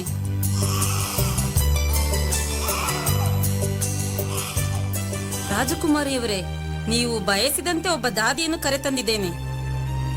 ನೋಡಮ್ಮ, ನಮಗೊಂದು ಸುಂದರವಾದ ಮಗು ಸಿಕ್ಕಿದೆ. ನೀನು ದಾದಿಯಾಗಿ ನೋಡಿಕೊಳ್ಳುತ್ತೀಯಾ? ಅದಕ್ಕೆ ಬೇಕಾದ ಖರ್ಚು ವೆಚ್ಚ ಎಲ್ಲ ನನ್ನದೇ. ನೀನು ಸಹ ನನ್ನೊಂದಿಗೆ ಅಂತಃಪುರದಲ್ಲಿ ಇರಬಹುದು. ಆಗಲಿ ರಾಜಕುಮಾರಿಯವರೇ, ನಾನು ಈ ಮಗುವನ್ನು ನೋಡಿಕೊಳ್ಳುತ್ತೇನೆ. ಸರಿ. ಏನಮ್ಮ, ನೀನು ಹಿಬ್ರಿಯ ಹೆಂಗಸಲ್ಲವೇ? ಈ ಮಗು ನೀರಿನಲ್ಲಿ ಸಿಕ್ಕಿತು. ನಿಮ್ಮ ಭಾಷೆಯಲ್ಲಿ ಒಳ್ಳೆಯ ಹೆಸರನ್ನು ಸೂಚಿಸು. ಇದು ನೀರಿನಿಂದ ಎತ್ತಲ್ಪಟ್ಟ ಕೂಸು. ಇದಕ್ಕೆ ಮೋಶೆ ಎಂದು ಹೆಸರಿಟ್ಟರೆ ಸರಿ ಹೋಗಬಹುದು.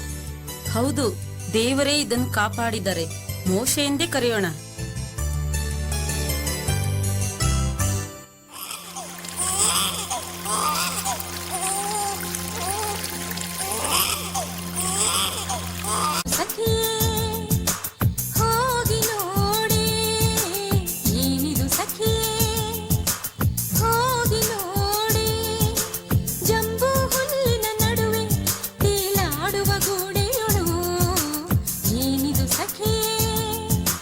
ಹೋ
ಹಸುಗೂಸುಗಳನ್ನೆಲ್ಲ ನದಿಗೆ ಎಸೆದಿಹರು ಅರಸನ ಆಜ್ಞೆಯ ಪಾಲಿಸಿ ಜನರು ಹಸುಗೂಸುಗಳನ್ನೆಲ್ಲ ನದಿಗೆ ಎಸೆದಿಹರು ಸಾಯಬಿಡಿ ಮುದ್ದು ಕೂಸಲು ಸಾಯಬಿಡಿ ಈ ಮುದ್ದು ಕೂಸಲು ಅತ್ತರೆಯಿಂದಲೇ ಪಾಲಿ ಬೆಳೆದನು ಅತ್ತರೆಯಿಂದಲೇ ಪಾಲಿ ಬೆಳೆದನು ಏನಿದು ಸಖಿಯೇ ಹೋಗಿ ನೋಡಿ ಜಂಬು ಹುಲ್ಲಿನ ನಡುವೆ ತೇಲಾಡುವ ಗೂಡಿಯಳು ಏನಿದು ಸಖಿಯೇ ಹೋಗಿ ನೋಡಿ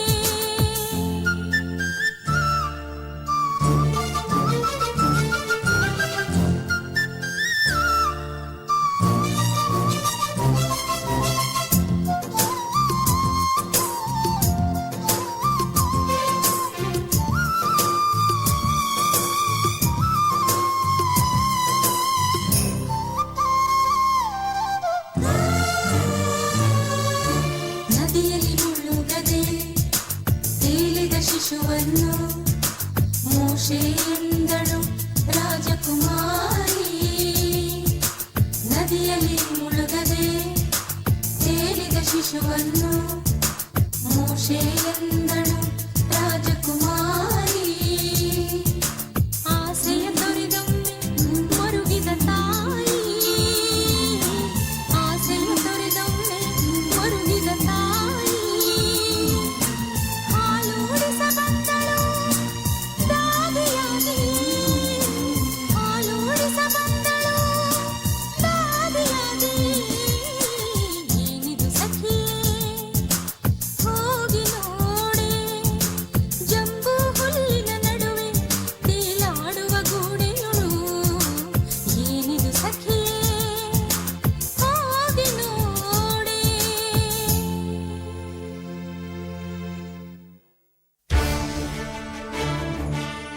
ಮಹಾರಾಜರೇ, ರಾಜಕುಮಾರಿಗೆ ಯಾವುದೋ ಒಂದು ಗಂಡು ಮಗು ಸಿಕ್ಕಿದೆಯಂತೆ. ಅದನ್ನು ಆಕೆ ಸಾಕುತ್ತಿದ್ದಾಳೆಂದು ವದಂತಿ. ಏನು? ಗಂಡು ಮಗುವೆ ಎಲ್ಲಿ ಸಿಕ್ಕಿದೆ? ಅದನ್ನು ಅವಳೇಕೆ ಸಾಕಬೇಕು? ಯಾರಲ್ಲಿ? ಮಹಾಪ್ರಭು, ಹೋಗಿ ರಾಜಕುಮಾರಿಯನ್ನು ಕರೆದುಕೊಂಡು ಬಾ. ಅಪ್ಪಣೆ ಪ್ರಭುವೆ. ಅಪ್ಪ, ಏನು ಕರೆದಿರಂತೆ? ಹೌದು, ನಿನ್ನ ರಹಸ್ಯವಾದ ಸಂಗತಿ ನನಗೆ ತಿಳಿದು ಬಂದಿದೆ. ನೀನು ಒಂದು ಮಗುವನ್ನು ಸಾಕುತ್ತಿದ್ದೀಯಂತೆ. ಯಾವ ಮಗು ಅದು? ಎಲ್ಲಿ ಸಿಕ್ಕಿತು ನಿನಗೆ? ನಾನು ಸ್ನಾನಕ್ಕೆಂದು ನದಿಗೆ ಹೋದಾಗ ಸಖಿಯರು ಒಂದು ಬುಟ್ಟಿಯಲ್ಲಿ ತೇಲಾಡುತ್ತಿದ್ದ ಮಗುವನ್ನು ತೋರಿಸಿದರು. ಮಗು ನೋಡಲು ಬಹು ಸುಂದರವಾಗಿತ್ತು. ಅದನ್ನು ತಂದು ಸಾಕುತ್ತಿದ್ದೇನೆ. ಅದು ಹಿಬ್ರಿಯ ಮಗುವೋ ಈಜಿಪ್ಟಿನವರ ಮಗುವೋ? ಅದು ಇಬ್ರಿಯರ ಮಗುವೋ ಈಜಿಪ್ಟಿನವರ ಮಗುವೋ ಗೊತ್ತಿಲ್ಲ. ಆದರೆ ಅಷ್ಟು ಸುಂದರವಾದ ಮಗುವನ್ನು ನಾನು ನೋಡೇ ಇಲ್ಲ. ಆದ್ದರಿಂದಲೇ ನಾನು ಅಲ್ಲಿ ಬಿಡಲು ಮನಸ್ಸಿಲ್ಲದೆ ಸಾಕುತ್ತಿದ್ದೇನೆ. ಒಂದು ವೇಳೆ ಅದು ಹಿಬ್ರಿಯರ ಮಗುವಾಗಿದ್ದರೆ ರಾಜಾಜ್ಞೆಯ ಪ್ರಕಾರ ಅದನ್ನು ನದಿಯಲ್ಲಿ ಎಸೆಯಬೇಕು. ರಾಜಾಜ್ಞೆಯ ಉಲ್ಲಂಘನೆ ಆಗಿಲ್ಲ. ಅದು ನದಿಯಲ್ಲೇ ಸಿಕ್ಕಿದ್ದು. ಆದರೆ ಅದರ ಉಳಿವಿಗಾಗಿ ನಾನು ಮನಸ್ಸು ಮಾಡಿದ್ದೇನೆ. ಈಗ ಅದು ಹಿಬ್ರಿಯರ ಮಗುವಲ್ಲ, ನನ್ನ ಮಗು. ಅದನ್ನು ಯಾರೂ ನನ್ನಿಂದ ಕಸಿದುಕೊಳ್ಳುವಂತಿಲ್ಲ. ಆಗಲಿ ಮಗಳೇ, ನಿನ್ನ ಇಚ್ಛೆಯಂತೆ ಮಾಡು. ಮೋಶೆ ಕ್ರಮೇಣ ಬೆಳೆದು ವಯಸ್ಕನಾಗಿ ಫರೋ ರಾಜನ ಸೈನ್ಯಾಧಿಕಾರಿಯಾಗುತ್ತಾನೆ. 16 ದೇಶಗಳ ಯುದ್ಧದಲ್ಲಿ ಗೆದ್ದು ವಿಜಯೋತ್ಸವದಿಂದ ಈಜಿಪ್ಟಿಗೆ ಹಿಂದಿರುಗುತ್ತಾನೆ.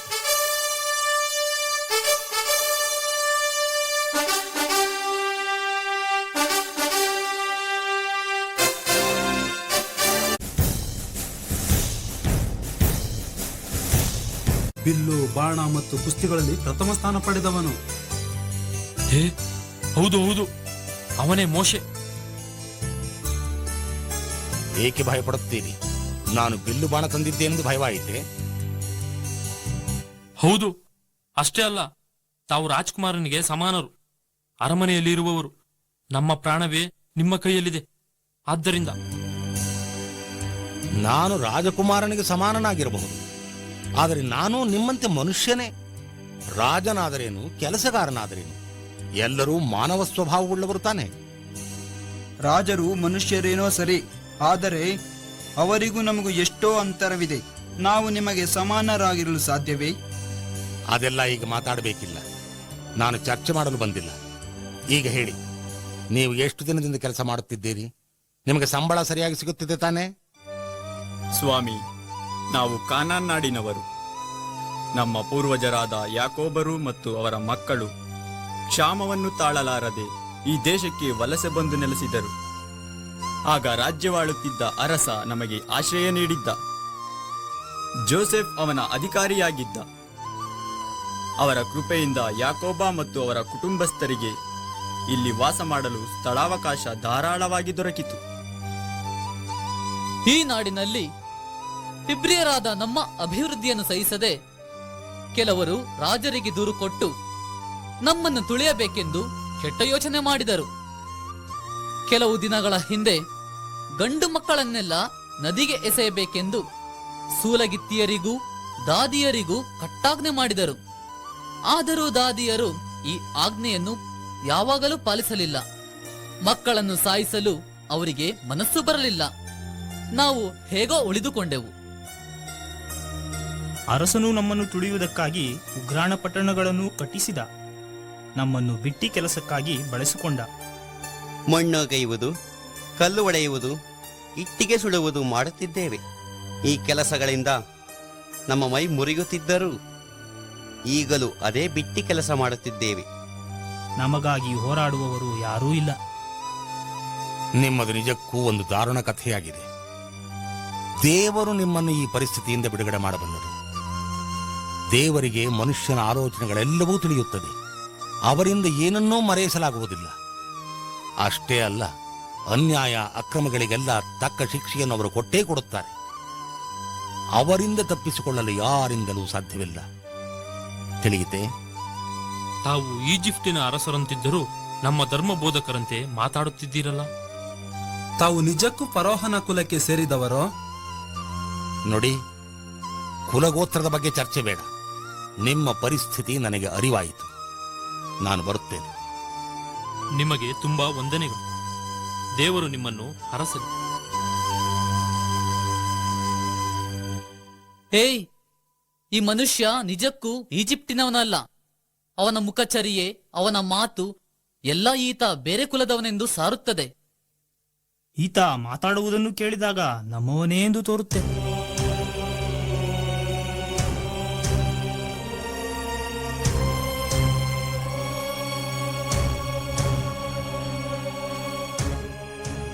ಅವನನ್ನೇ ಹೊಡೆಯುತ್ತಿದ್ದೆ, ಏನಾಯ್ತು?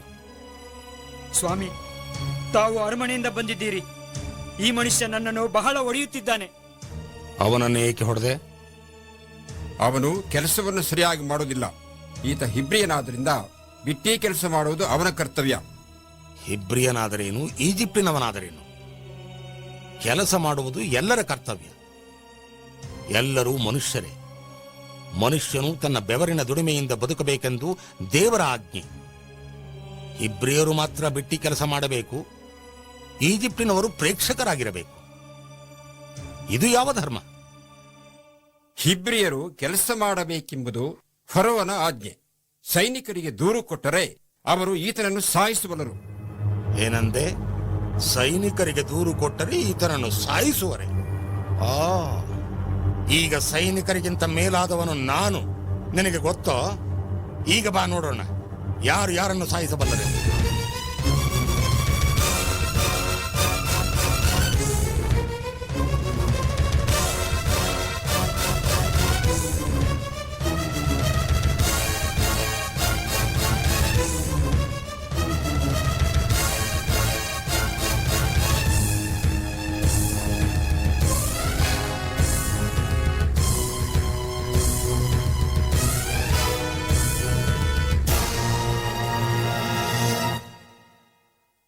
ಏನಪ್ಪ, ನಮ್ಮ ಜನ ಎಷ್ಟು ದಿನ ಬಿಟ್ಟಿ ಕೆಲಸ ಮಾಡ್ಕೊಂಡಿರ್ಬೇಕು?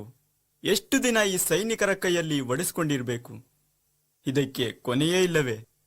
ಏಯ್, ನಿನಗೆ ಒಂದು ವಿಷಯ ಹೇಳ್ಬೇಕೆಂದಿದ್ದೆ. ಏನದು? ಆ ಕಟ್ಟಡದ ವಿಷಯವೇ? ಇಲ್ಲಪ್ಪ, ಮೊನ್ನೆ ಒಬ್ಬ ಗಟ್ಟಿಮುಟ್ಟಾದ ವ್ಯಕ್ತಿ ಬಂದು ಒಬ್ಬ ಈಜಿಪ್ಟಿನವನನ್ನು ಸಾಯಿಸಿಯೇ ಬಿಟ್ಟ. ಏಕೆ? ಜಗಳವಾಯಿತೆ?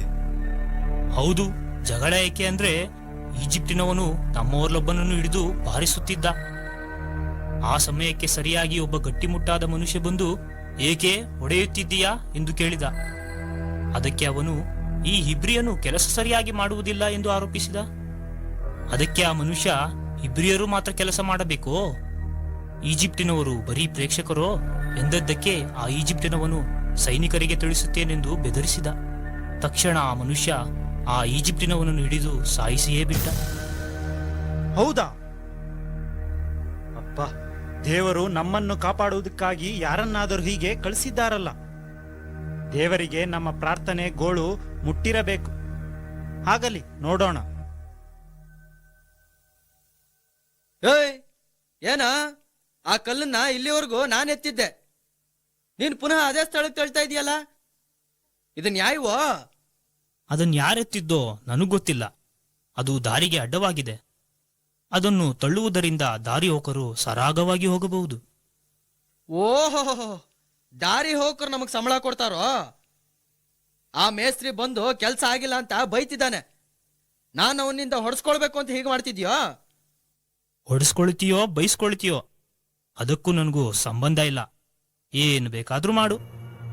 ಓಹೋ, ಏನ್ ಬೇಕಾದ್ರೂ ಮಾಡು ಅಂತೀಯ? ಈಗ ಮಾಡ್ತೀನಿ ನೋಡು. ಏಯ್, ಯಾರದು? ಏಕೆ ಜಗಳವಾಡುತ್ತೀರಿ? ನಾವು ಜಗಳ ಆದ್ರೂ ಮಾಡ್ತೀವಿ, ಕಚ್ಚಾಡ್ತೀವಿ. ನಿಮ್ಗೆ ಯಾಕ್ರಿ ಆ ವಿಷಯ? ನೀವು ಅರಮನೆಗೆ ಸೇರಿದವರು, ಫರೋಹನ್ ಕಡೆಯವರು.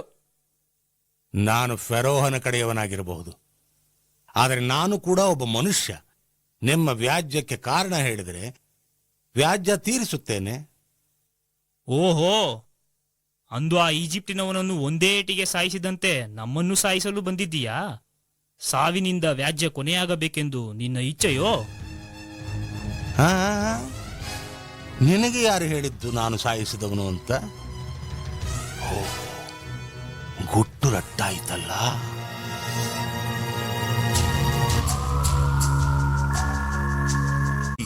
ಹಿಬ್ರಿಯ ಜನರ ಸಂಖ್ಯೆ ದಿನೇ ದಿನೇ ಅಧಿಕವಾಗುತ್ತಿದೆ.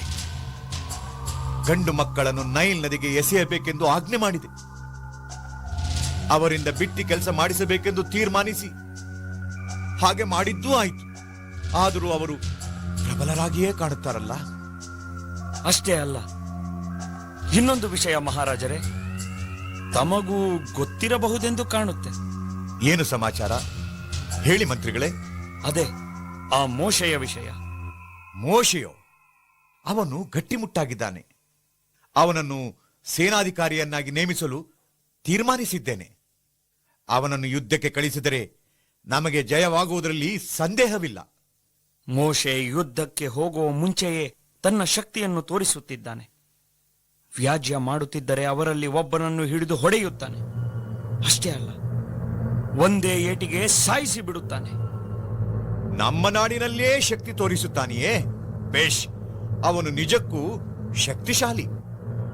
ಶಕ್ತಿಶಾಲಿಯಾಗಲಿ ಮಹಾರಾಜರೇ, ಆದರೆ ಅವನ ಏಟಿಗೆ ಬಲಿಯಾಗುವವರು ಹಿಬ್ರಿಯರಲ್ಲ, ಈಜಿಪ್ಟಿನವರೇ. ಈಜಿಪ್ಟಿನವರು ಏಟು ತಿನ್ನುತ್ತಾರೋ? ಅವನು ಹೊಡೆಯುವುದು ಹಿಬ್ರಿಯರನ್ನಲ್ಲವೇ?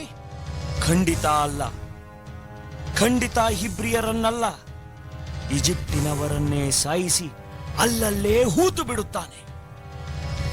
ನಾನು ಪ್ರಾರಂಭದಲ್ಲೇ ನನ್ನ ಮಗಳಿಗೆ ಹೇಳಿದೆ. ನನ್ನ ಮಗಳು ಅವನನ್ನು ಸಾಕುವಾಗ ಅವನ ಬಗ್ಗೆ ನನಗೆ ಸಂಶಯವೇ ಇತ್ತು. ಯಾರಲ್ಲಿ? ಅಪ್ಪಣೆ ಪ್ರಭು. ಮಹಾರಾಣಿಯವರನ್ನು, ನನ್ನ ಮಗಳನ್ನು ಕರೆ. ಅಪ್ಪಣೆ ಪ್ರಭುವೇ. ಏನಾಯಿತು? ಮಹಾರಾಜರು ಕರೆದಿರಂತೆ? ಏನಾಯಿತು? ಆಗಬೇಕಾದದ್ದೇ ಆಯಿತು. ಮಂತ್ರಿಗಳೇ, ಸ್ವಲ್ಪ ಸಮಾಚಾರ ತಿಳಿಸಿ. ಮಹಾರಾಣಿಯವರೇ, ಮೋಶೆ ವ್ಯಾಜ್ಯ ತೀರಿಸಲೆಂದು ಹೋಗಿ ಜನರನ್ನು ಹೊಡೆದು ಸಾಯಿಸುತ್ತಿದ್ದಾನೆ. ಅದು ಹಿಬ್ರಿಯರನ್ನಲ್ಲ, ಈಜಿಪ್ಟಿನವರನ್ನೇ ಸಾಯಿಸುತ್ತಿದ್ದಾನೆ. ಹಾ? ನೋಡಿದಿರಾ? ಸ್ಪರ್ಧೆಯಲ್ಲಿ ನನ್ನ ಮಗನನ್ನೇ ಸೋಲಿಸಿದ. ಪ್ರಥಮ ಸ್ಥಾನ, ಪಾರಿತೋಷಕ ಎಲ್ಲಾ ಸಿಕ್ಕಿದೆ ಎಂದು ಅವನನ್ನು ಉಬ್ಬಿಸಿದಿರಲ್ಲ. ಈಗ ನೋಡಿದಿರಾ ಅವನ ಶಕ್ತಿ ಸಾಮರ್ಥ್ಯದ ಫಲ?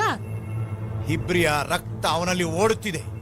ಹಾವಿಗೆ ಹಾಲೆರೆದಂತಾಯ್ತು, ಮನೆಯಲ್ಲಿ ಹಾವನ್ನು ಸಾಕಿದಂತಾಯ್ತು. ಅಪ್ಪ, ಹಾಗೆ ಹೇಳಬೇಡಿ.